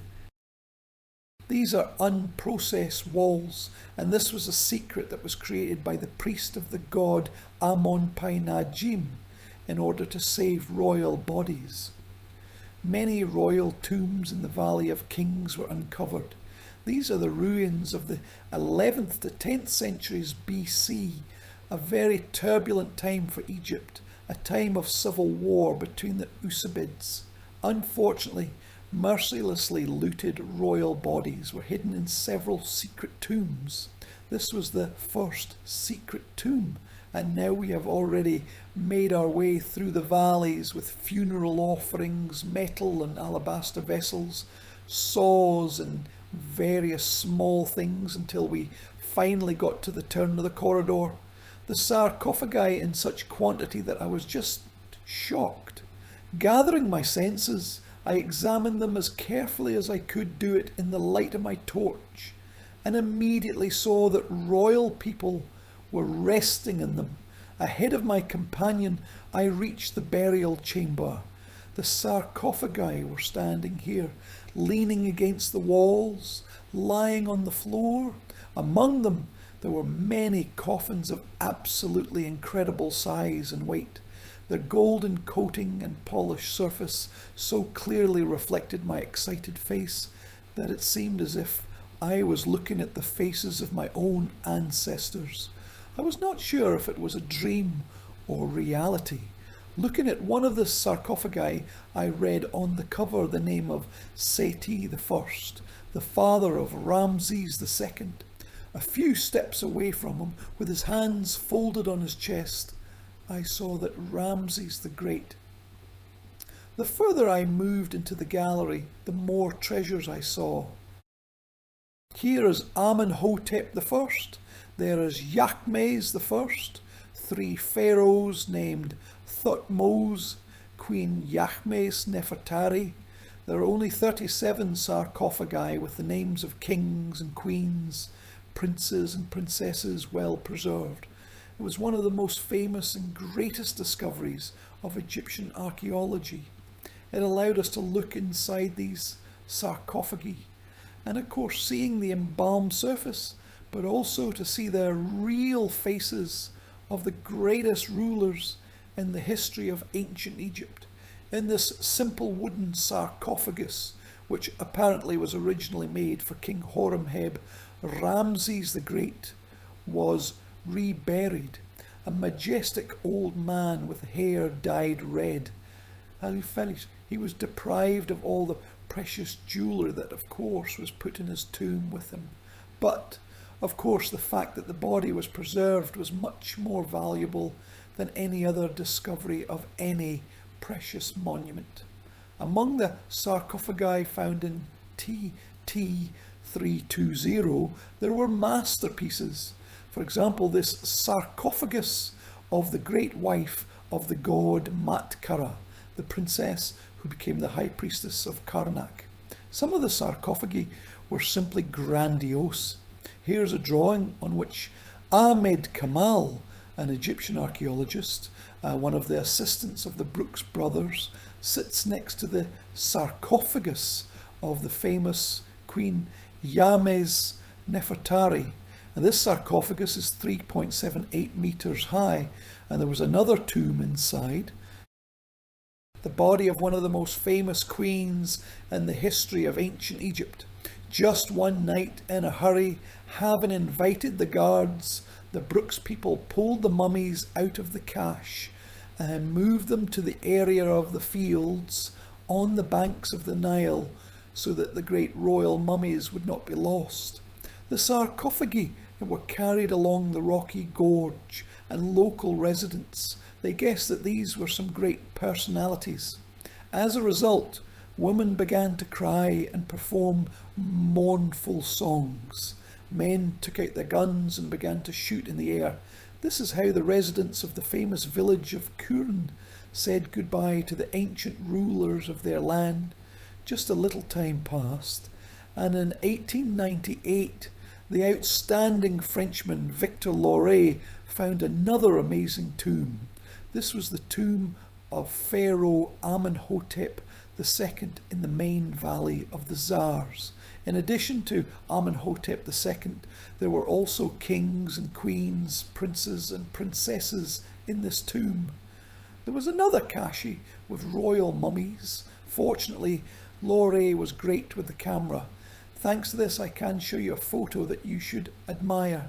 It was in the tomb of Amenhotep II that Queen Thea was found. The same great royal wife of Amenhotep III, the daughter of Yuyi and Tuyi, the magnificent queen of the 14th century BC. There are 2 halls of royal mummies, but very soon they will not be empty. In the southern suburb of Cairo, in Bulaq, the National Museum of Egyptian Civilization was opened. There is a special mausoleum inside, and the royal mummies of the greatest rulers will be exhibited there. Among them are Seti I, Ramses II, Thutmose III, Thutmose IV, Amenhotep II. Many of the greatest rulers of the Egyptian land can be seen, contemplated, and probably can be compared with the magnificent sculptural portraits and real faces of the great rulers. Unfortunately, at the turn of the 19th and 20th centuries, mummification was done in a vandal way. In one of the halls of the museum, in the presence of the invited public, one of the rulers was massacred. Maspero writes that when Ramses II was massacred, it was June 1st, 1896. The situation was such that one of the ladies stumbled over the table where the royal mummy lay, and Ramses II's mummy fell to the floor. Between the mummies, there was something that did not attract the ancient robbers. There were dried flowers of water lilies. After removing the flowers of water lilies, Maspero gave them to his friend Vladimir Golenishtchov, the first Russian Egyptologist. Few people know, but the dried flowers of Ramses II's mummy are still kept in the Vostok department of the State Museum of Fine Arts, named after Pushkin in Moscow. At the end of the 19th century, being received in the rich houses of London or Paris, you could get a beautiful card. On this card you were invited for lunch or dinner, and with beautiful letters on the card it was written that you should turn the mummy around after dinner. The mummy turned into a vulgar attraction that the European knowledge I show you now, a unique picture of the mummy of the great Waha who lived in the 21st century until the new era. All the contents of his tomb and the mummy itself are now in America in the Metropolitan Museum in New York. It was sawed in 378 square meters of excellent linen fabric. This is a rare case when you can imagine how the sawing of the Egyptian mummy took place at the dawn of science. The first scientist who started that the bodies should be treated with dignity and that the bodies are a source of important information about the ancient Egyptians was a woman called Margaret Murray. She was one of the greatest Egyptologists of Great Britain at the turn of the 19th and 20th centuries. However, she had 2 specialties. She had the same passion for Egyptology and the history of witchcraft in England. It was Margaret Murray who founded the School of Anthropology at the University of Manchester. Initially, as you understand, the sawing was quite vandalistic, but thanks to Margaret Murray's thesis, it became clear that the mummy should be sawed only in extreme cases. And of course, we came to the 21st century when the mummies were not sewed. But more on that later.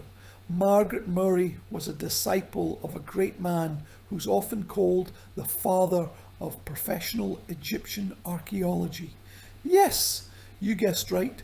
We are talking about William Matthew Flinders Petrie. Petrie was a Great Briton who was the first to perceive Egypt's archaeology not as a search for masterpieces, but as an opportunity for all sources to analyse materials, to analyse their context, and to get, above all, knowledge, not some object taken out of its history. It was Petrie working in Abydos, literally studying the rubble left by other archaeologists. He discovered the world of the Egypt of the Archaic and the Egypt of the First Dynasties. Moreover, using the example of the archaeological zone, or as we often say, the Nakad monument, where all layers of archaeological monuments were preserved in untouched sequence, he developed a system of periodization before the historical archaeology of Egypt, before the historical monuments. Naturally, this periodization was built on the basis of ceramics. So the types of ceramics of Nakad 1, Nakad 2, Nakad 3 appeared. But the main thing is not even the systematization itself, although of course this is very important, because for the first time they started talking about the Egyptian monuments that were before the pharaohs, about the Egyptian monuments of the 4th millennium BC. Petrie, for the first time, founded a school of professional archaeological observation that required studying all the components of the finds and required, first of all, obtaining knowledge and not obtaining the object in hand. The first years of Petrie's work in Egypt were sponsored by the Egyptian Exploration Society.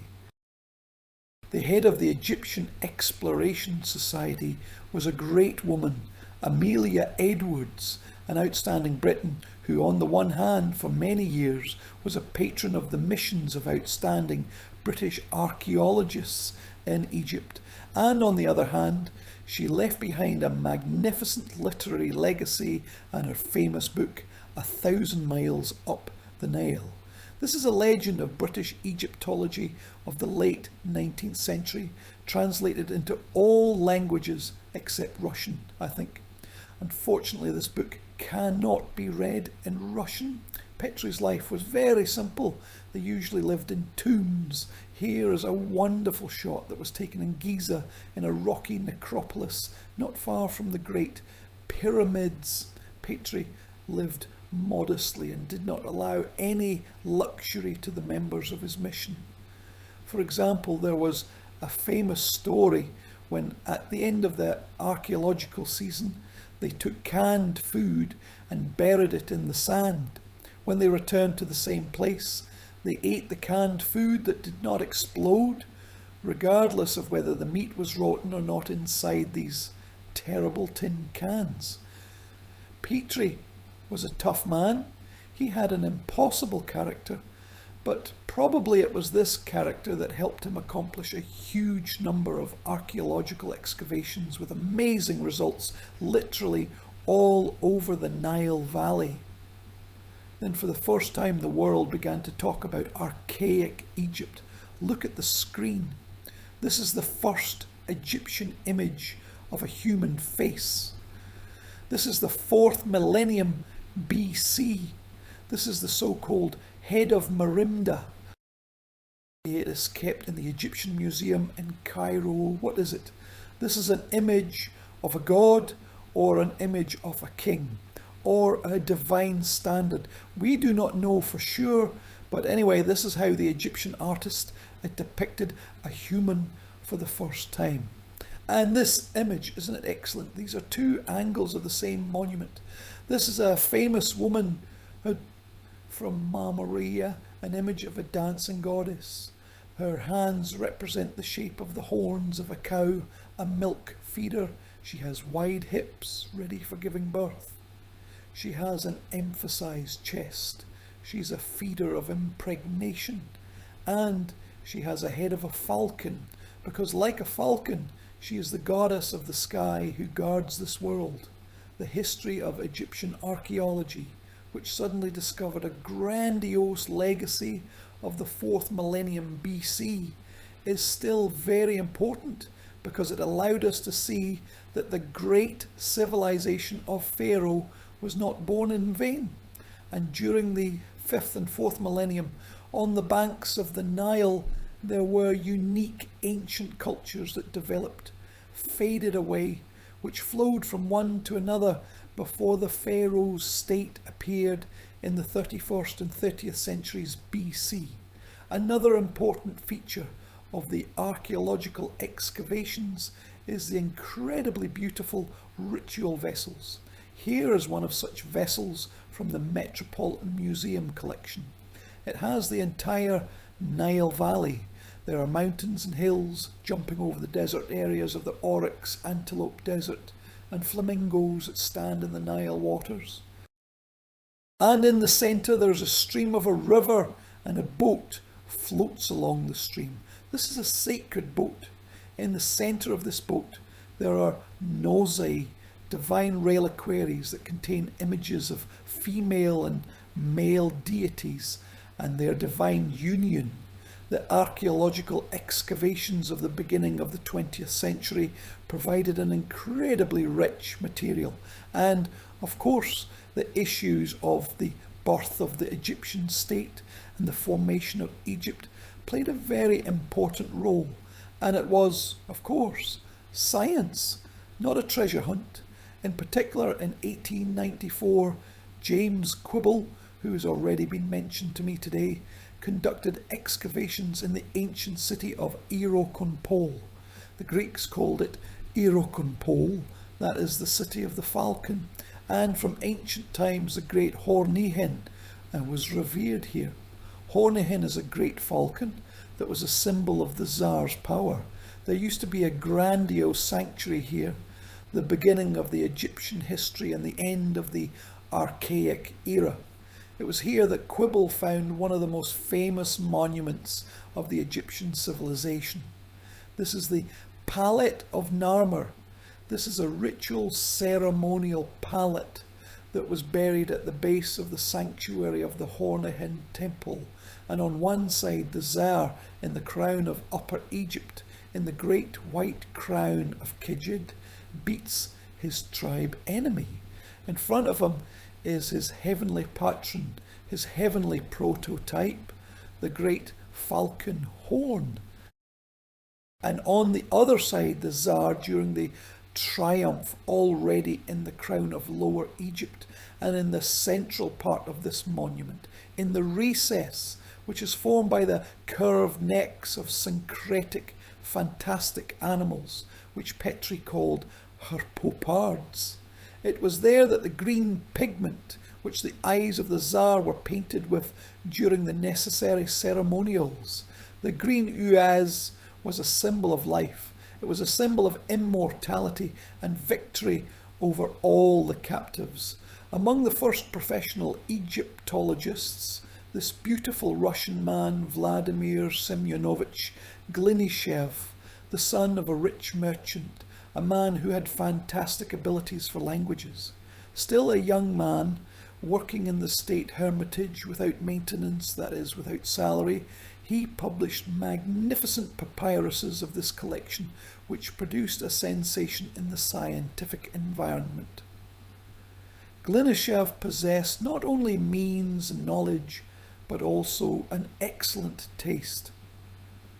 During his numerous travels in Egypt, he collected a luxurious collection of Egyptian antiquities, which had more than 6,000 monuments.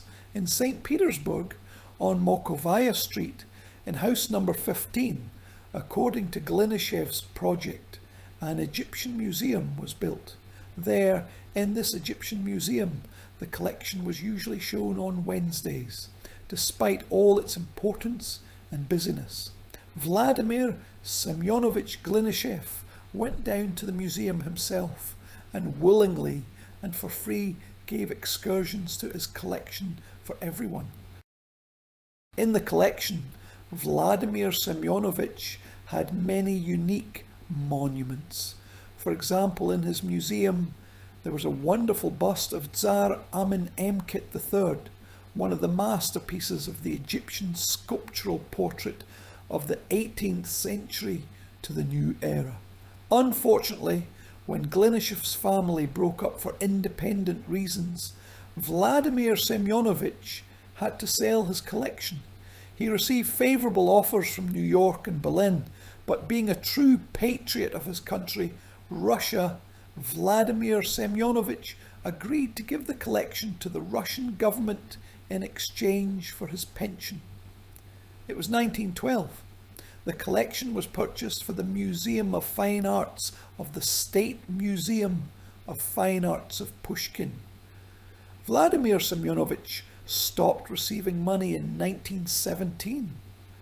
At that time, a rich Egyptologist sent an offer to various universities of the world. He was looking for a job. He needed a piece of bread. There was no place. But if there was no place in European and American universities, Egypt accepted its scientist. After leaving Egypt, Vladimir Semyonovich founded the Department of Egyptology of the University of Fuad II in Cairo and began to teach Egyptian Egyptologists. It was he, together with his younger colleague Vladimir Semyonovich Vikentiev, who also did not accept the revolution and stayed in Egypt, began to teach Egyptians. This is how Glinishev's collection was once exhibited in Moscow. This is an exhibition of 1969 made by Svetlana Ismailovna Kajash, who for many decades was a constant keeper of this unique collection. The exhibition was unique. It really showed the beauty of each monument separately and at the same time created an amazing ensemble, a brilliant ensemble of works of art. Unfortunately, in 2012, by the 100th anniversary of the museum, the exhibition was changed, and unfortunately it remains only with sadness to state that the new exhibition does not even remotely approach the professionalism with which the famous exhibition of the 20th century. Well, speaking of Glinishev's collection and about the Russian collections of Egyptian antiquity, I cannot help but show it. Probably the most famous item of the Moscow collection is the famous cosmetic spoon in the form of a floating girl with a flower of water lily in her hands. It is made of ivory. The wig on her head is made of black wood. In fact, it is not just a girl, but the goddess Nut who floats on the water. She does not have a pink lotus in her hands. The Egyptians did not know until the Persian invasion in the 6th century BC. And in front of us is a monument of the 14th century at the turn of the reign of Thutmose IV and Amenhotep III. It is not a plant in symbolism. In her hands is a flower of white water lily, inside which the sun shines. She is the goddess of the horizon and the heavenly meridian. The flower will dissolve in the spring waters. The sun will be born on its petals. This is the triumphant sun at the sunrise, which marks the victory of life over death. If Vladimir Golenischev had a huge collection, then in many European houses there were perhaps not so monumental, but amazing collections of Egyptian antiquity. We are now in London. This is the apartment of Sigmund Freud. Sigmund Freud was a passionate lover of Egyptian art. Not only Egypt, you can see here Greek monuments, works of Buddhist art and Far Eastern objects, but he especially loved Egypt, and this is what his table looked like. Look at the monumental bronze figure of the goddess Neith, which stands on the table. The head of the statue of Osiris hangs on the opposite wall of the mask of the Egyptian sarcophagi. This amazing library is literally permeated by the showcases of genuine objects. This is what the offices of the wealthy people of the beginning of the 20th century, the passion for Egypt, the admiration for Egypt, the shock of Egypt only increased in the 20th century. This was connected with new archaeological finds.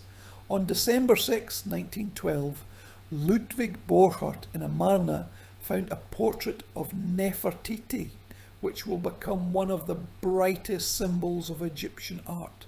After finding Nefertiti, despite the fact that she was illegally deported to Berlin and remained a German prisoner forever, the world regained the shock of Egyptian art.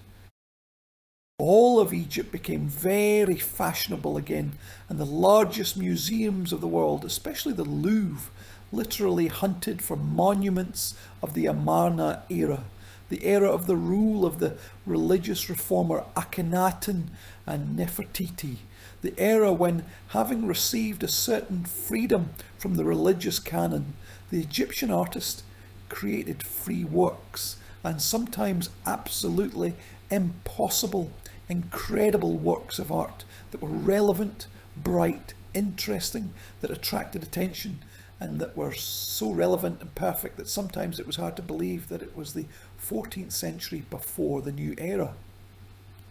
Following Nefertiti, the next great discovery, of course, was the finding of Tutankhamun's tomb. In 1922, Howard Carter, the son of the British artist animalist, a man who came from a rather poor family, a boy whom Lord Amherst, one of the largest British collectors of Egyptian art of the late 19th century, Howard Carter's long career is an example of hard work, perseverance, overcoming troubles and poverty, which was eventually rewarded by the main finding of Egyptian archaeology. Now we see a frame that was made by the official photographer of Carter's mission in the Valley of Kings. His name was Gary Burton. He was the official photographer of the Metropolitan Museum. We see a golden face, the face of the third golden sarcophagus of Tutankhamun. A red burial shroud is taken from it. Wreaths of dried flowers are visible. In ancient times, a large amount of olive oil was poured on the face of Tutankhamun. This oil ate away the whites of his eyes. This frame is unique because, unfortunately, the whites of his eyes were not preserved. Today, in the halls of the Egyptian Museum in Cairo, you see the third golden sarcophagus of Tutankhamun. It is the only frame where the king's gaze is already fading.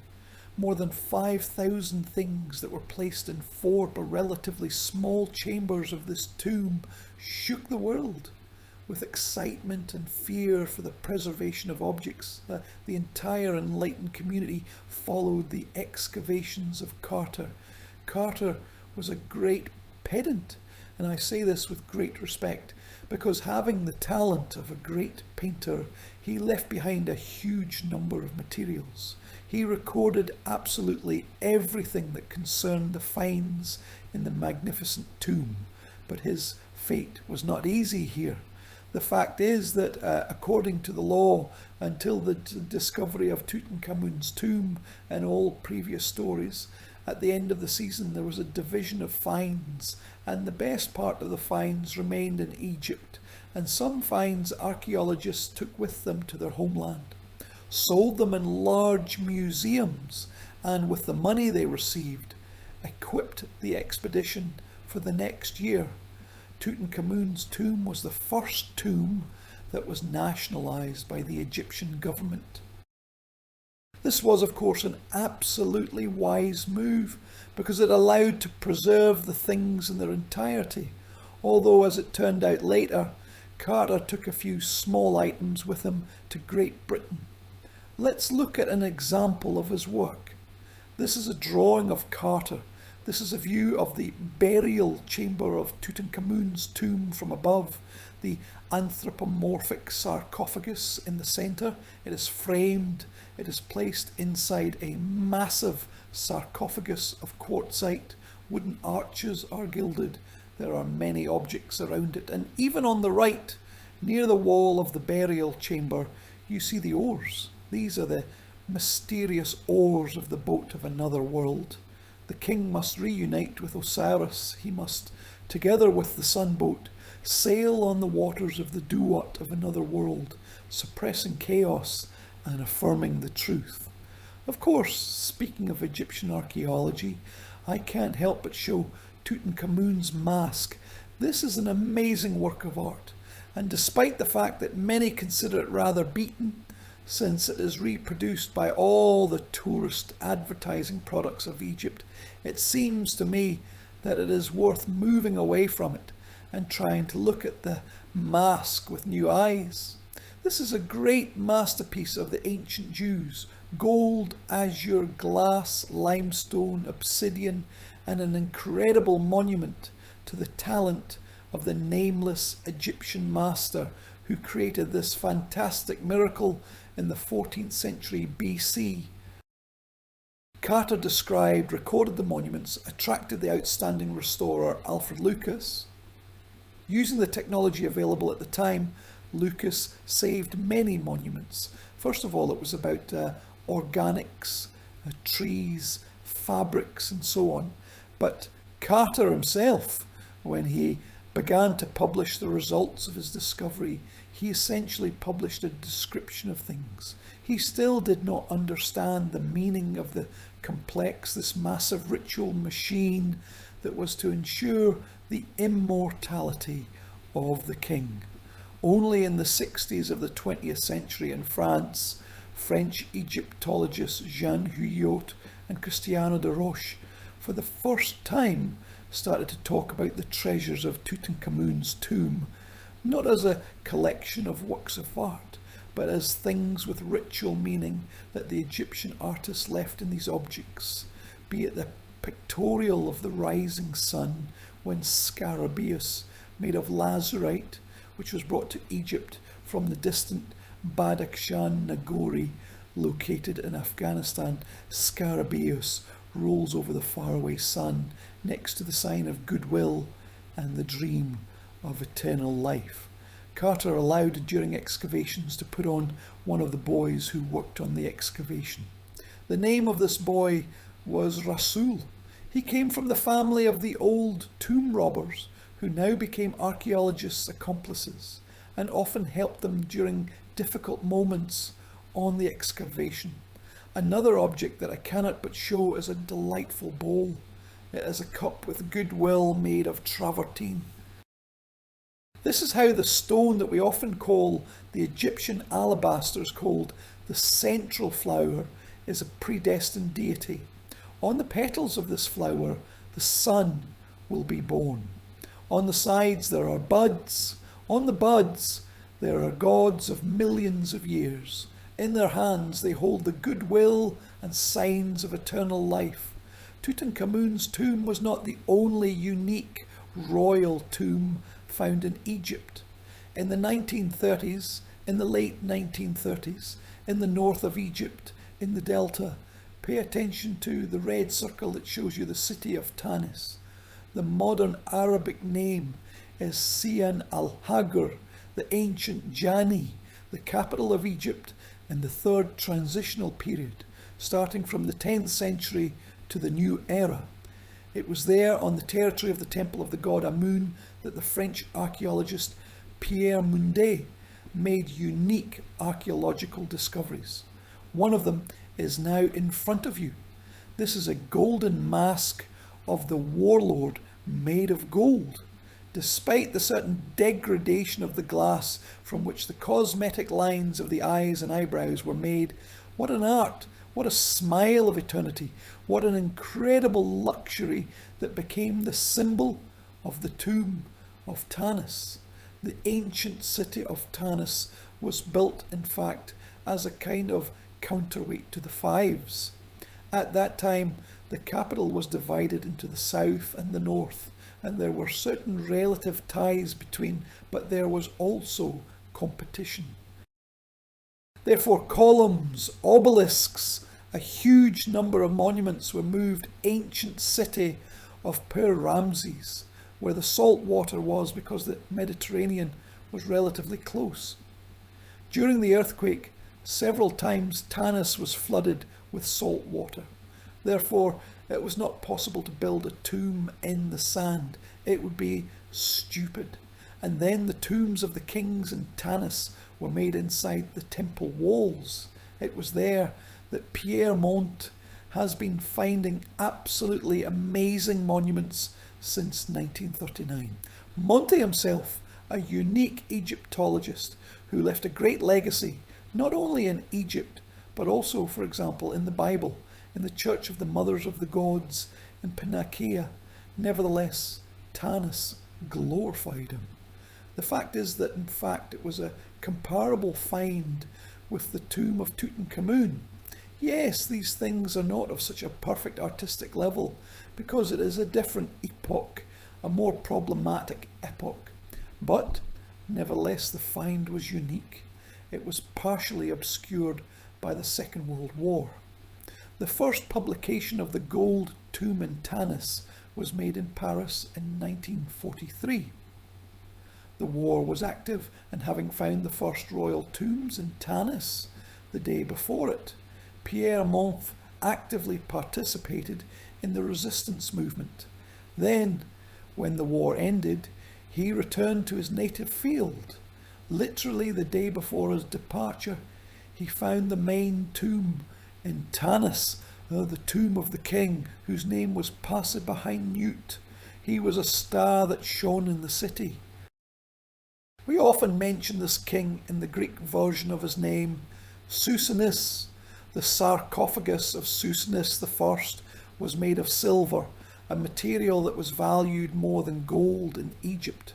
Before opening the sarcophagus, Pierre Monte, on the eve of the war, urgently sent it to the basement of the Egyptian Museum in Cairo, which saved him. Returning to Tanis after the war, Monte made a number of important discoveries. The last tomb in Tanis was the tomb of the chief Unjiba Enjeda, whose mask I have already shown. It was discovered in 1946. The royal tombs of Tanis became a legend. The golden mask of Susinix I, which decorates a separate hall in the Egyptian Museum in Cairo, became the second visiting card of the museum after the golden mask of Tutankhamun. The war struck a terrible blow to science, people, culture, and everything.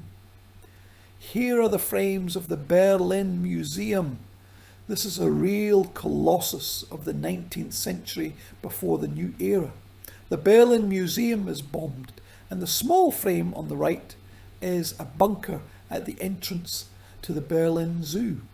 It was there that our Soviet soldiers, clearing the dungeons from the garbage and demining a huge number of explosive ammunition, found one of the famous portraits of Nefertiti. The whole world was affected. The Allies were affected. Germany, which started the war, I will show just a few illustrations of the terrible historical evidence of what the war brings. For example, this is the Egyptian Hall of the Art Museum in Liverpool. If you look closely, you will see the statue of the goddess Sekhmet in the depth of the hall. The magnificent Sekhmet of the 14th century before the new era, which was erected in the Fiven churches by the order of Menhotep III. The museum was on fire. When the museum began to be extinguished, the statues were already scorched by fire. When these scorched granodiorite statues were touched by water, the statues began to collapse. This is what one of the Sekhmet looks like. Her lost breast, these terrible ulcers on her body are also evidence of war.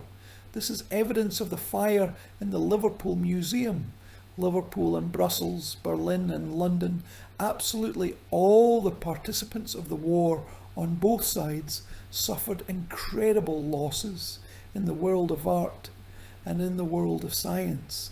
And here it is, the young Nefertiti, the same Nefertiti that the Soviet soldier saved by demining under the Berlin Zoo, a little higher, a unique frame from the collection of the State Hermitage Archive. This is 1958.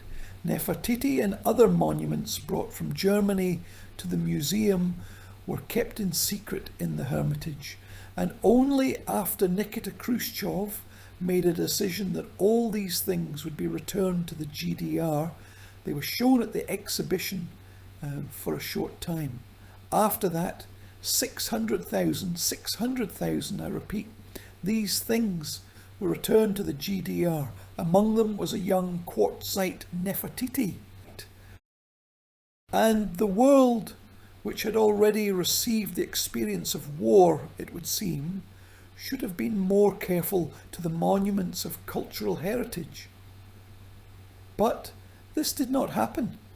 Egypt was waiting for another test. On the one hand, this frame, which is now in front of you, is very beautiful.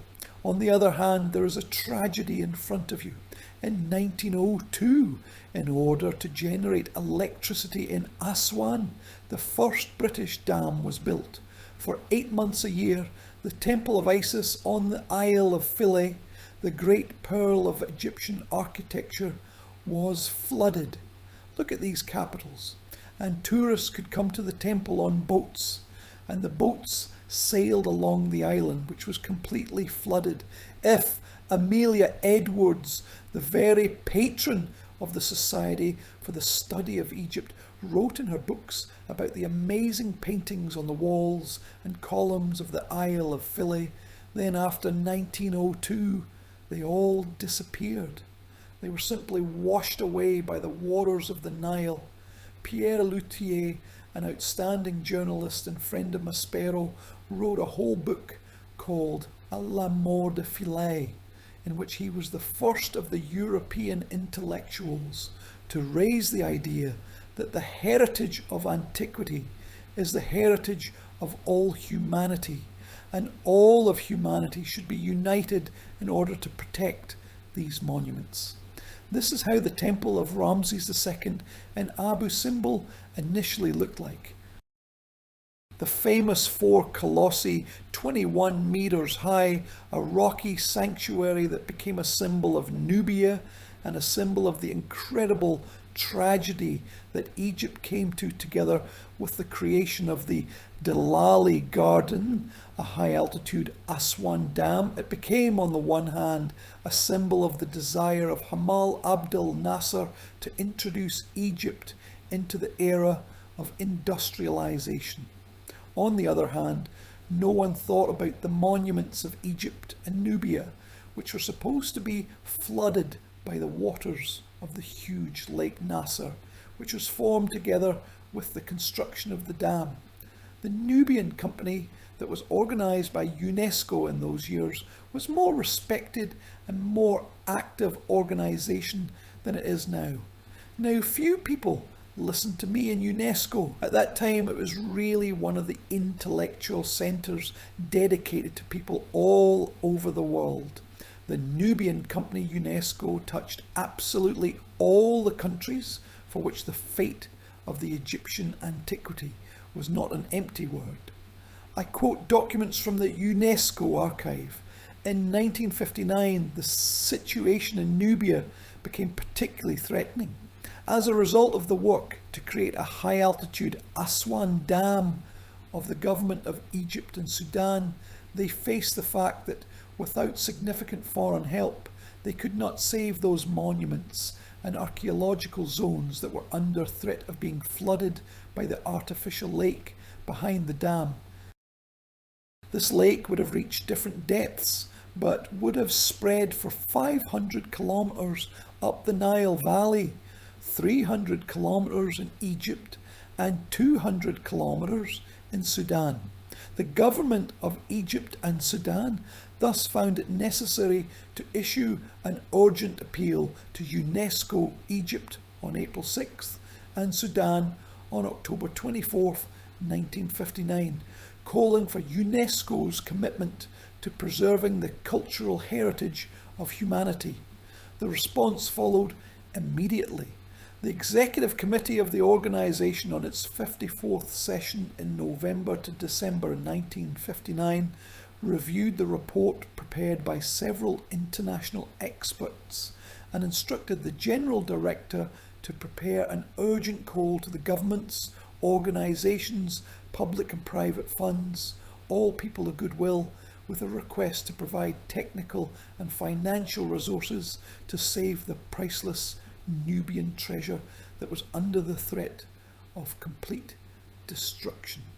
The call, which sounded on March 8th, 1960, was the beginning of an unprecedented beginning. It took 20 years during this time. It was necessary to organise an archaeological study of the area with a length of more than 1,000 kilometres, 500 kilometres on each bank, as well as 22 large monuments, including the great temples of Abu Simbel and the Isle of Philae, which were moved to new places. These 20 years of continuous work were necessary to solve the numerous tasks of a different level of complexity.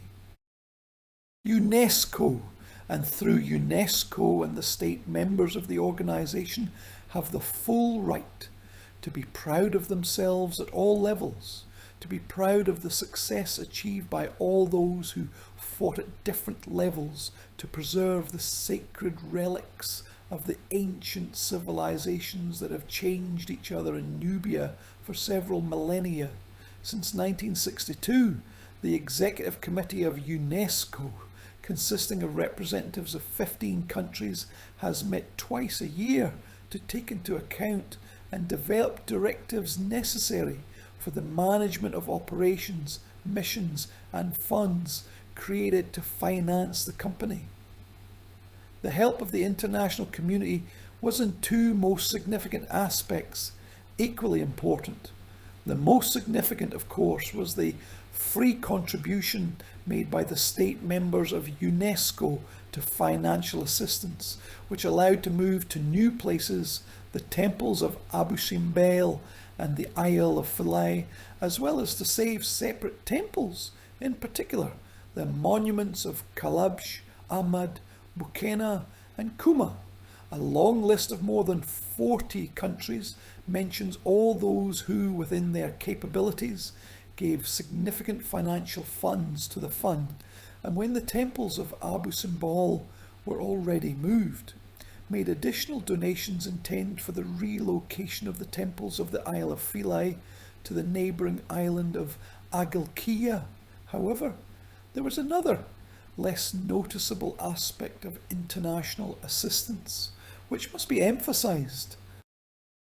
A colossal work was carried out by a group of archaeologists who found the means to excavate in those areas, both Egypt and Sudan, which were threatened, and worked in the hardest conditions of the desert lands located at a great distance from the cities.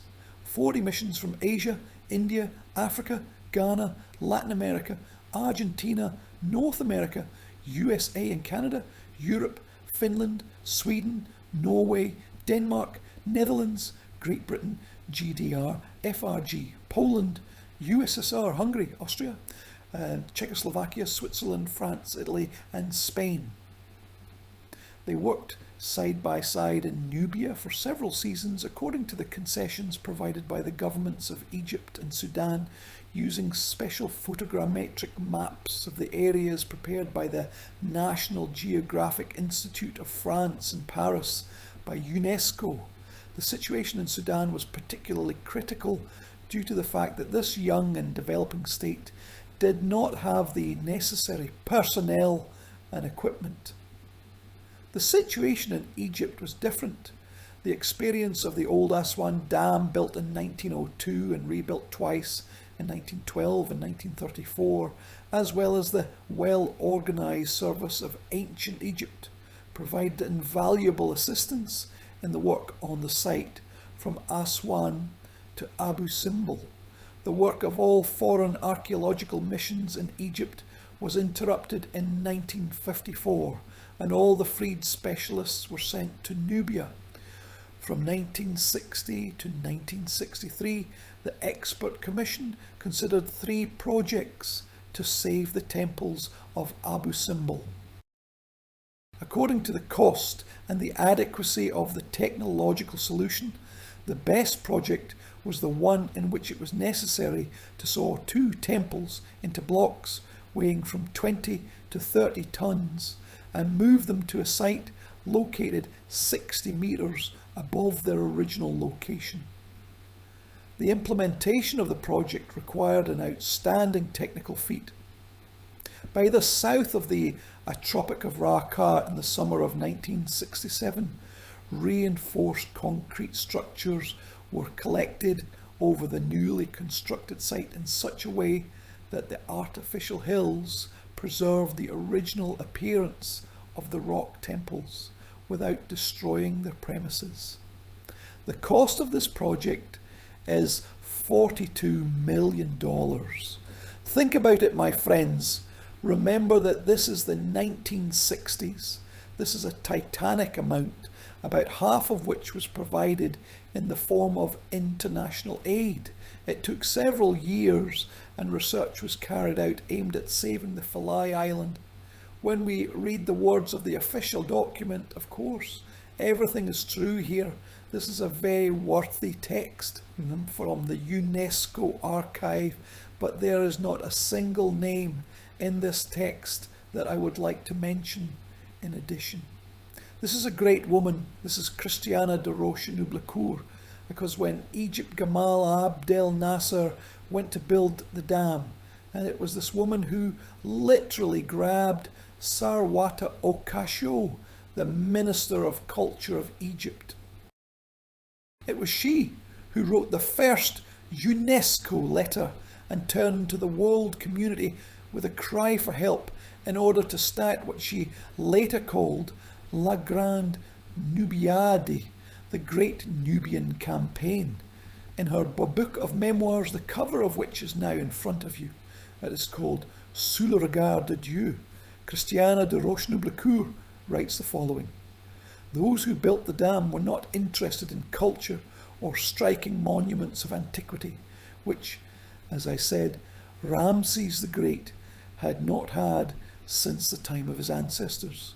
When I turned to UNESCO together with the Minister of Culture of Egypt and Sarwata Okasho on March 8th, 1960, I did everything I could to prevent the Vandals from erasing the face of the land of Nubia, the temples of which all of humanity has the right to be proud of.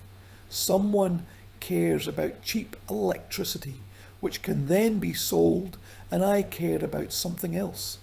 And when the executive committee of UNESCO announced that it was impossible to save the temple of Amada, there was no money, no special equipment. The temple could not be cut into pieces because it was built from a fragile limestone, and its walls were covered with the finest reliefs that have survived to this day.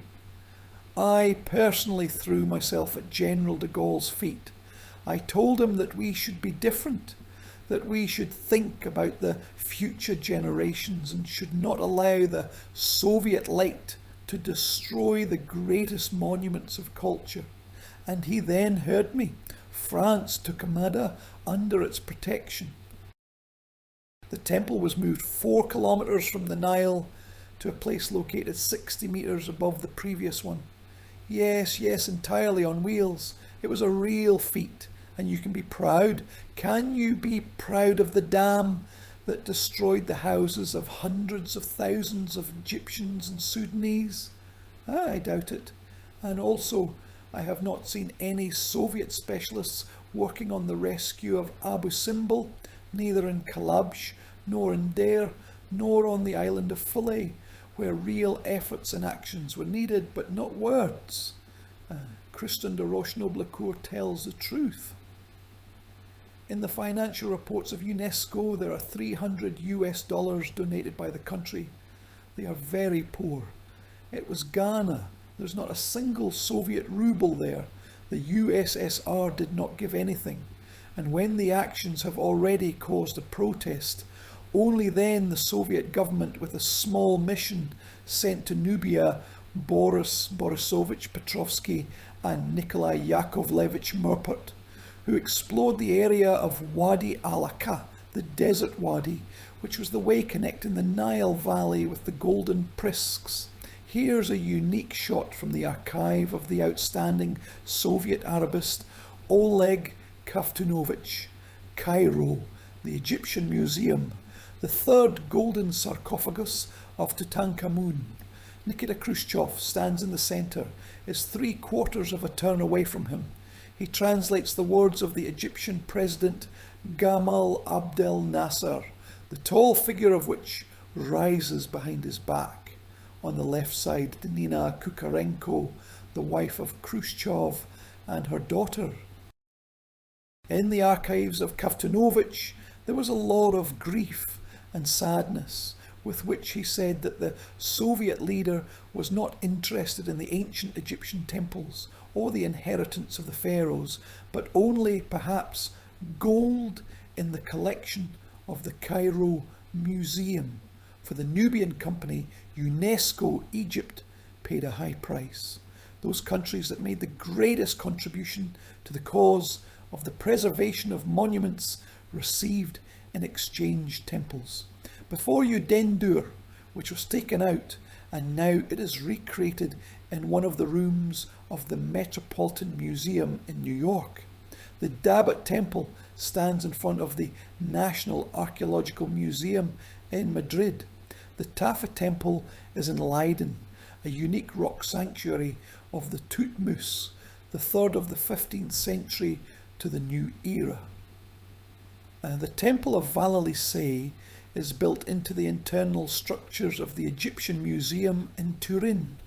Only the Louvre did not take the temple, and Christian de Roche-Noblecourt, as the head of the Nubian company UNESCO, said that it was unwise to take the Egyptian temple from the Egyptian land. The Cairo Museum then handed over to the Louvre. One of the portraits of Tsar Akhenaten is a magnificent monument whose analogies were in the collection of the museum. In the second half of the 20th century, Egyptian archaeology became increasingly interested in conservation and preservation of cultural heritage monuments. I will show one of the very striking examples. This is the famous late temple of Menhotep III in Komal Ketan, Luxor, the western coast. The famous colossi of the Tsar, which history called the Colossi of Memnon, as well as thousands of years ago, meet the dawn again. Once upon a time, the temple was one of the greatest temples in Western Egypt.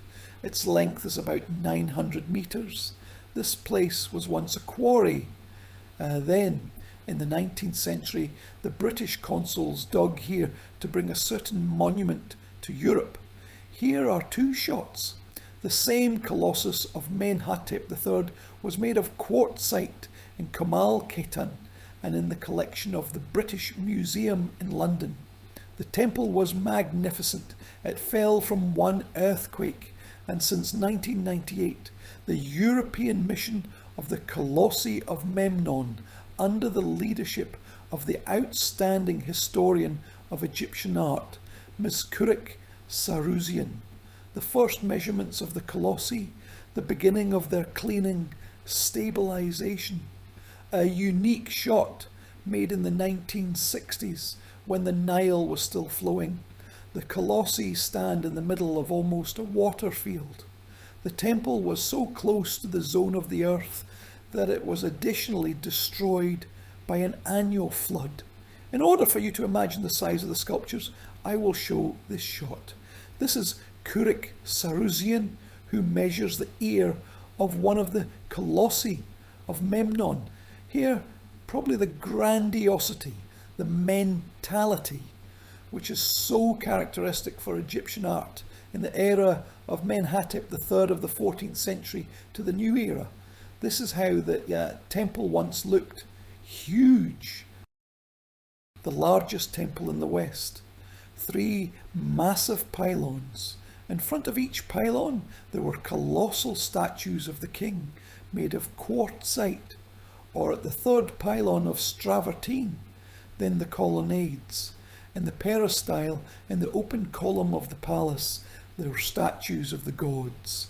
Many hundreds of statues of the goddess Sekhmet at the southern gates of this temple once stood. Sphinxes now sleeping on the banks of the Neva in St. Petersburg. This is how the works began.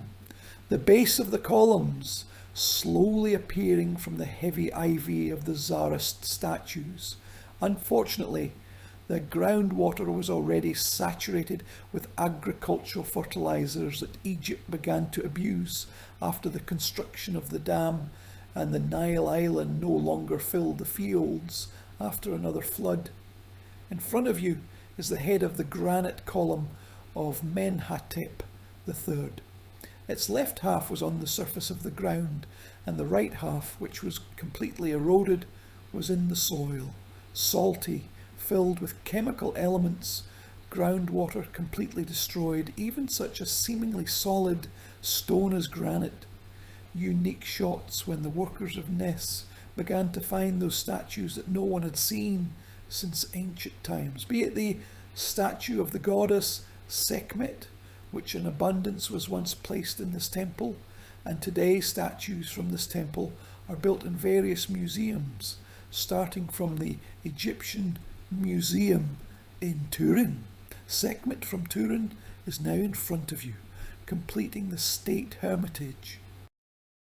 And finally, here are unique shots from the excavation made by the wonderful restorer Stanislav Shigartsov.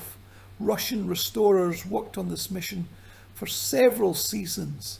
Here is a statue of Sekhmet in clay or water, a magnificent travertine behemoth associated with one of the constellations in the northern part of the sky. Unique monuments that had to be returned to their rightful place. So probably the labour of the movers can be called this work. This is actually the bottom part of a huge quartz colossus which once stood but was collapsed. And if you look closely, then at the feet of this statue there's a magnificently preserved portrait of the Queen. This is Queen Thea, the beloved wife of Menhotep III. Here, look at this shot. The colossus, or rather its lower part, was raised from clay thanks to special reinforced pillows. Because in this clay tractors were tied, and only reinforced pillows and the labour of ordinary Egyptians who with cables pulled these statues to a higher place, allowed to save monuments of incredible beauty. Look at her face.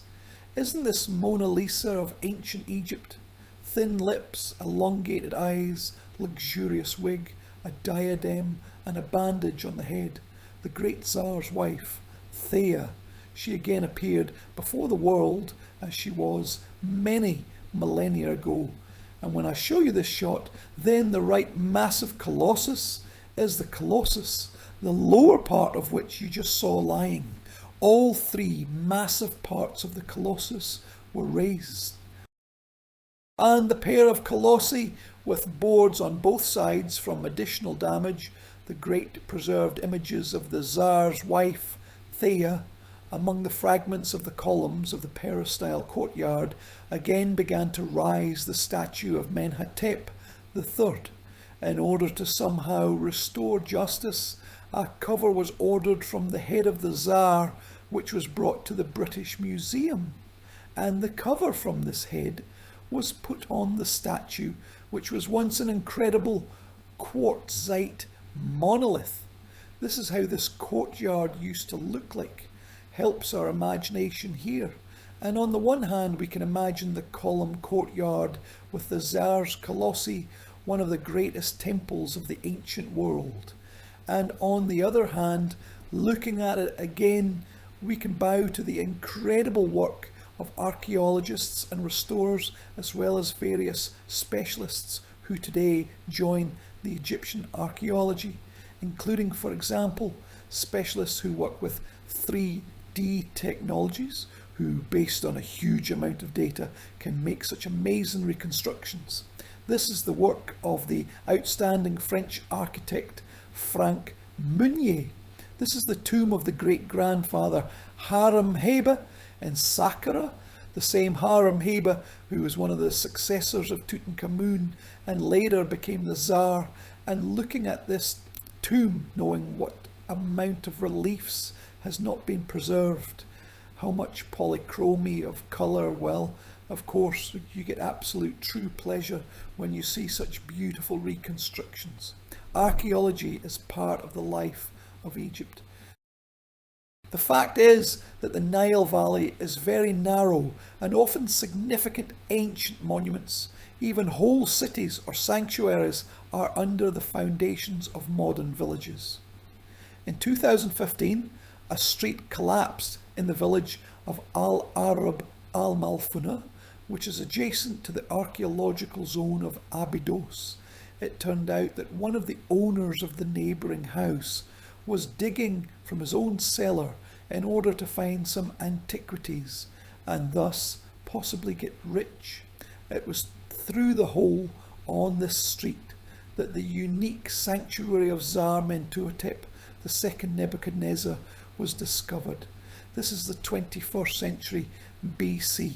Here is a unique image of one of the reliefs which is still there under the ground. The means to remove this sanctuary from the ground Egypt has not found yet. So far everything is preserved, just sand, but this is another evidence, believe me, one of many, which tells us how under the villages of modern Egypt are hidden unique and authentic monuments of pharaohs. Another discovery of the last year, when in the village of Mitrahina, 30 kilometres south of Cairo, on the territory of the ancient Memphis, for example, in a private treasury, was found this statue of the vital force of Ramses II. And then the fate of the monument was absolutely incredible. It was made for Memphis. It was found on the territory of the temple of the god Ptah, and it was already restored. And now, a few months ago, it was announced that this monument has already entered the exhibition of the recently opened Museum of Egyptian Archaeology in Hurghada on the Red Sea. And the statue of Ramses II of the 13th century BC became one of the monuments of this museum. Many archaeological projects in Egypt last for centuries, and sometimes there are very numerous stories when an archaeologist gives a project all his life. Once in 1926, here in Saqqara, to the foot of the pyramid of Zar-Cherhet Djoser, to the foot of the first Egyptian pyramid, a young 19-year-old boy. He was an assistant to the architect. His name was Jean-Philippe Loer. He will spend 75 years of his life here. Loer's life was very long, and for 75 years given to Saqqara, Loer conserved the pyramid. He studied and reconstructed various temple premises which were once the unity of this grand complex of Zar-Cherhet, and 75 years of life given to Saqqara, given to the pyramid, did not erase all the riddles of this complex. But anyway, Loer was the first to discover the dungeons of this pyramid. He studied the underground structures and this central shaft of the pyramid with the sarcophagus at the bottom. This was the work of Jean-Philippe Loer. In the dungeons he found the chambers of the underground palace of Zar-Cherhet, whose walls were covered with blue-green tiles which gave the colour of eternal life. Naturally, each Egyptian necropolis is connected with outstanding discoveries, And when I show a great shot of aerial photography of the three great pyramids of Giza, I will not tell you how the city builders found the pyramids, how they found the tombs of the people who built the pyramids. I will not tell you that each pyramid is surrounded by a huge number of tombs of mastaba, which belonged to the nobles who wanted to remain those who were close to the Tsar. I will tell you about a completely different discovery which was made in 2013 on the Red Sea shore in the town of Wad el Jarf. French archaeologists led by Pierre Taillet discovered these unique papyruses. These are the oldest papyruses in the history of Egypt. They belong to a man whose name was Merer. He was a contractor for the construction of the Great Pyramid of Khufu. He tells in detail in these papyrus reports how a stone from the other bank of the Nile was delivered for a magnificent white star to face the Great Pyramid. These are unique documents which literally turn the world upside down, because the construction of the Great Pyramid included additional written comments. An important element of the work of modern archaeology is epigraphy, copying of inscriptions, and very important research and work on the fixation of what is now, professionally, all existing images. Unfortunately, the climatic threats posed by the terrorists, as we know what can happen in the 21st century, prove again and again that the legacy of humanity is very fragile. In Luxor, the specialists of the so-called Chicago House, led by Ray Johnson, produced many volume flints in which the painting or relief of specific Egyptian temples. These are the finest works when the relief is transferred to a transparent film. Then there is a manual drawing, then an additional specialist of a very high level examines the resulting drawings in order to correct any possible mistake of the artist. Then all this is digitized, and such flints appear on which these monuments, in the literal sense of the word, should live forever. Here is an example of such a drawing. This is a military campaign of St. Peter from Karnak. Here, with clarification of hieroglyphic signs, elements of the Tsar's clothes, or these bright elements of horse decoration, you can get a very vivid idea of the Egyptian military campaigns of the 13th century to the new era.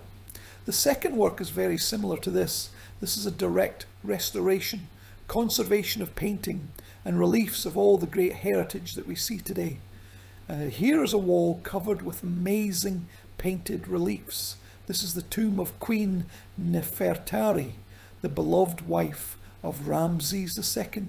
No drawing, no 3D reconstruction, no other materials will ever convey the charm and incredible beauty of the original. Nevertheless, the tomb itself, located in the Zaretz Valley, was carved in very poor soil. As a result, the reliefs were not made on a rocky massif, but on a thick layer of plaster, which was applied to the walls in several layers. As a result, the tomb was very popular among tourists. Tourists left the most terrible thing that they can leave. An ancient tomb is the moisture of the breath. Moisture reacted with salt crystals in the wall. Crystals grew, pushed away some of the plaster. The tomb was in incredible danger. In the 90s, the Poli-Getzi Institute, an outstanding American and Italian restorers, carried out a unique project on the conservation of the tomb of Queen Nefertari, which was saved for future generations. A special monitoring of the state of this amazing pearl created by Ramses II for his beloved wife. Every year we see a huge number of new archaeological material in Egypt. These are shots from the excavations of Bubastium. This is Saqqara. This is part of Necropolis, where the sacred cats of the goddess Bastet and the image of the goddess. This is anthropological material and temples. These are magnificent works of art, even new tombs. All this material is analysed and conserved. As a result, the main result is the scientific publication of the material, which will involve it in international scientific circulation. I cannot help but say a few words about the fact that science is now dealing with mummies, because now, of course, the main thing is non-invasive research techniques using a computer tomography, when the most different mummies can give a unique material.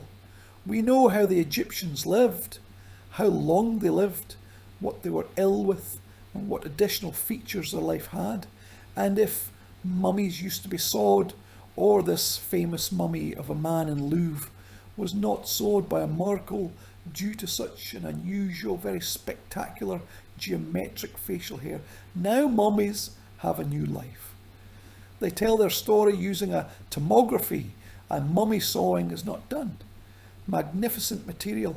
Here, please, is a transparent case with a mummy of one of the priests of the god Amun from the 11th to 10th centuries up to the new era.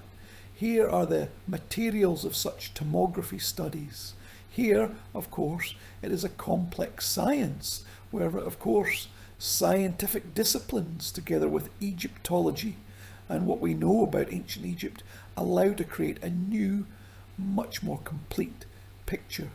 Of course, scientific methods in modern archaeology did not allow to answer many questions that did not have an answer in classical archaeological material or in Egyptian texts. So, for example, in the first decade of the 21st century, approximately to 2010, DNA tests were made of many royal mummies. Here is a mummy of Tutankhamun and one of the monuments of his tomb which perfectly preserved his appearance.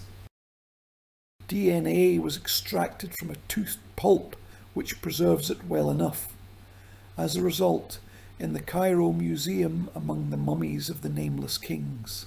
Initially, this mummy was found in 1898 by Victor Loret in the tomb of Amenhotep II in the Valley of Kings. Another test for the Egyptian monuments and for the Egyptian heritage is the revolution of 2011. I think you remember that all the events of this very difficult time took place, including in Tahrir Square, where the Egyptian Museum is located. On the night of January 29th, 2011 robbers penetrated the Cairo Museum and damaged Tutankhamun's belongings. The left frame with the image of Tutankhamun's statue on the wall is a restored monument which was badly damaged, but the international team of restorers miraculously restored it. Another monument damaged by vandals is the statue of Tutankhamun on the Black Leopard, and the upper left frame is the monument in Moscow at the exhibition of the State Museum of Art of Pushkin in 1973. The most terrible loss of the Cairo Museum is the unique statue of the goddess Menkaure, which carried the embossed figure of Tutankhamun on her arms. What you see on the left is what was left of the statue. It was torn off the mask of the goddess and was thrown into the park of the museum. There are no analogues to this monument.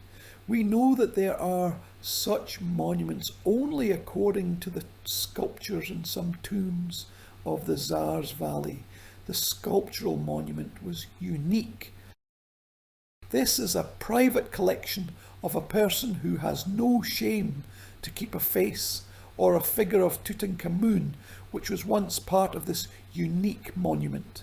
The revolution gave birth to years of unrest, and a huge number of monuments of ancient Egypt illegally left the country and end up in the anti-war market.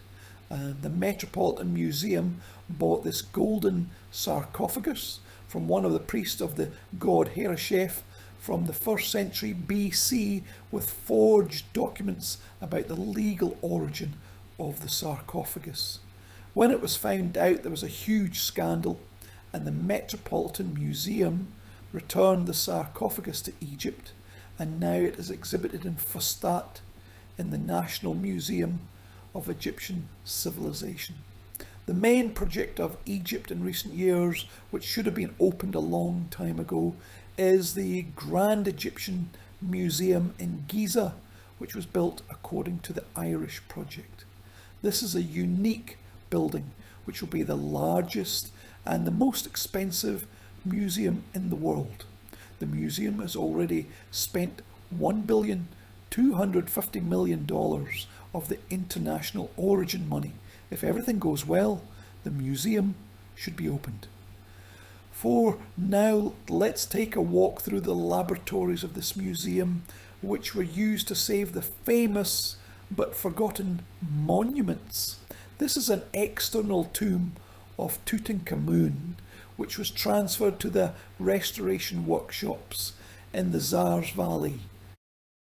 It has never been fully studied since the Carthaginian era, and you can see that the area of the terrible cracks where the gypsum layer was falling from the tree is still preserved. There is a huge collection of Tutankhamun's relics, more than 5,000 of which will be exhibited here for the first time. Many relics of Tutankhamun were stored in the old museum in Tahrir Square and were not exhibited. The legs of the sarcophagus of Tutankhamun are a magnificent image of the goddess Isis. She's sitting on the sign of gold, which was an ancient Egyptian symbol of immortality, and has spread her arms as she protects Tutankhamun, as she protected Osiris. In the atrium of the Great Museum, there is a well of Ramses the Great, which was once erected in the temple of the god of birds in Memphis. For Egypt, the project of this museum is another very important attempt, not only to show their national identity, but also to show a very important attitude to the preservation of the memory of their ancestors, and to show that culture can be the core, the foundation on which a person overcomes difficult times, as he overcame them in the papyruses from the 3rd millennium BC. Even now, when half of the world is quarantined from the coronavirus, in the Egyptian Museum, the Ministry of Antiquities has recently published a photo of the installation of a new exhibition which should open in October this year. These are the last shots of this lecture. In Boulogne-sur-Mer, France, in a small provincial town, this monument was installed. Auguste Ferdinand Mariette Pasha rests on the head of the statue of the Queen Mut Najamet, one of his favourite monuments, which we were lucky to find. He looks to the future, and probably the efforts of the archaeologists of the new day, who use new technologies for which the acquisition of scientific information and the integrity of knowledge is much more important than the acquisition of the artefact, was the best performance of Mariette's great dream about the eternal Egypt and the immortality of its monuments.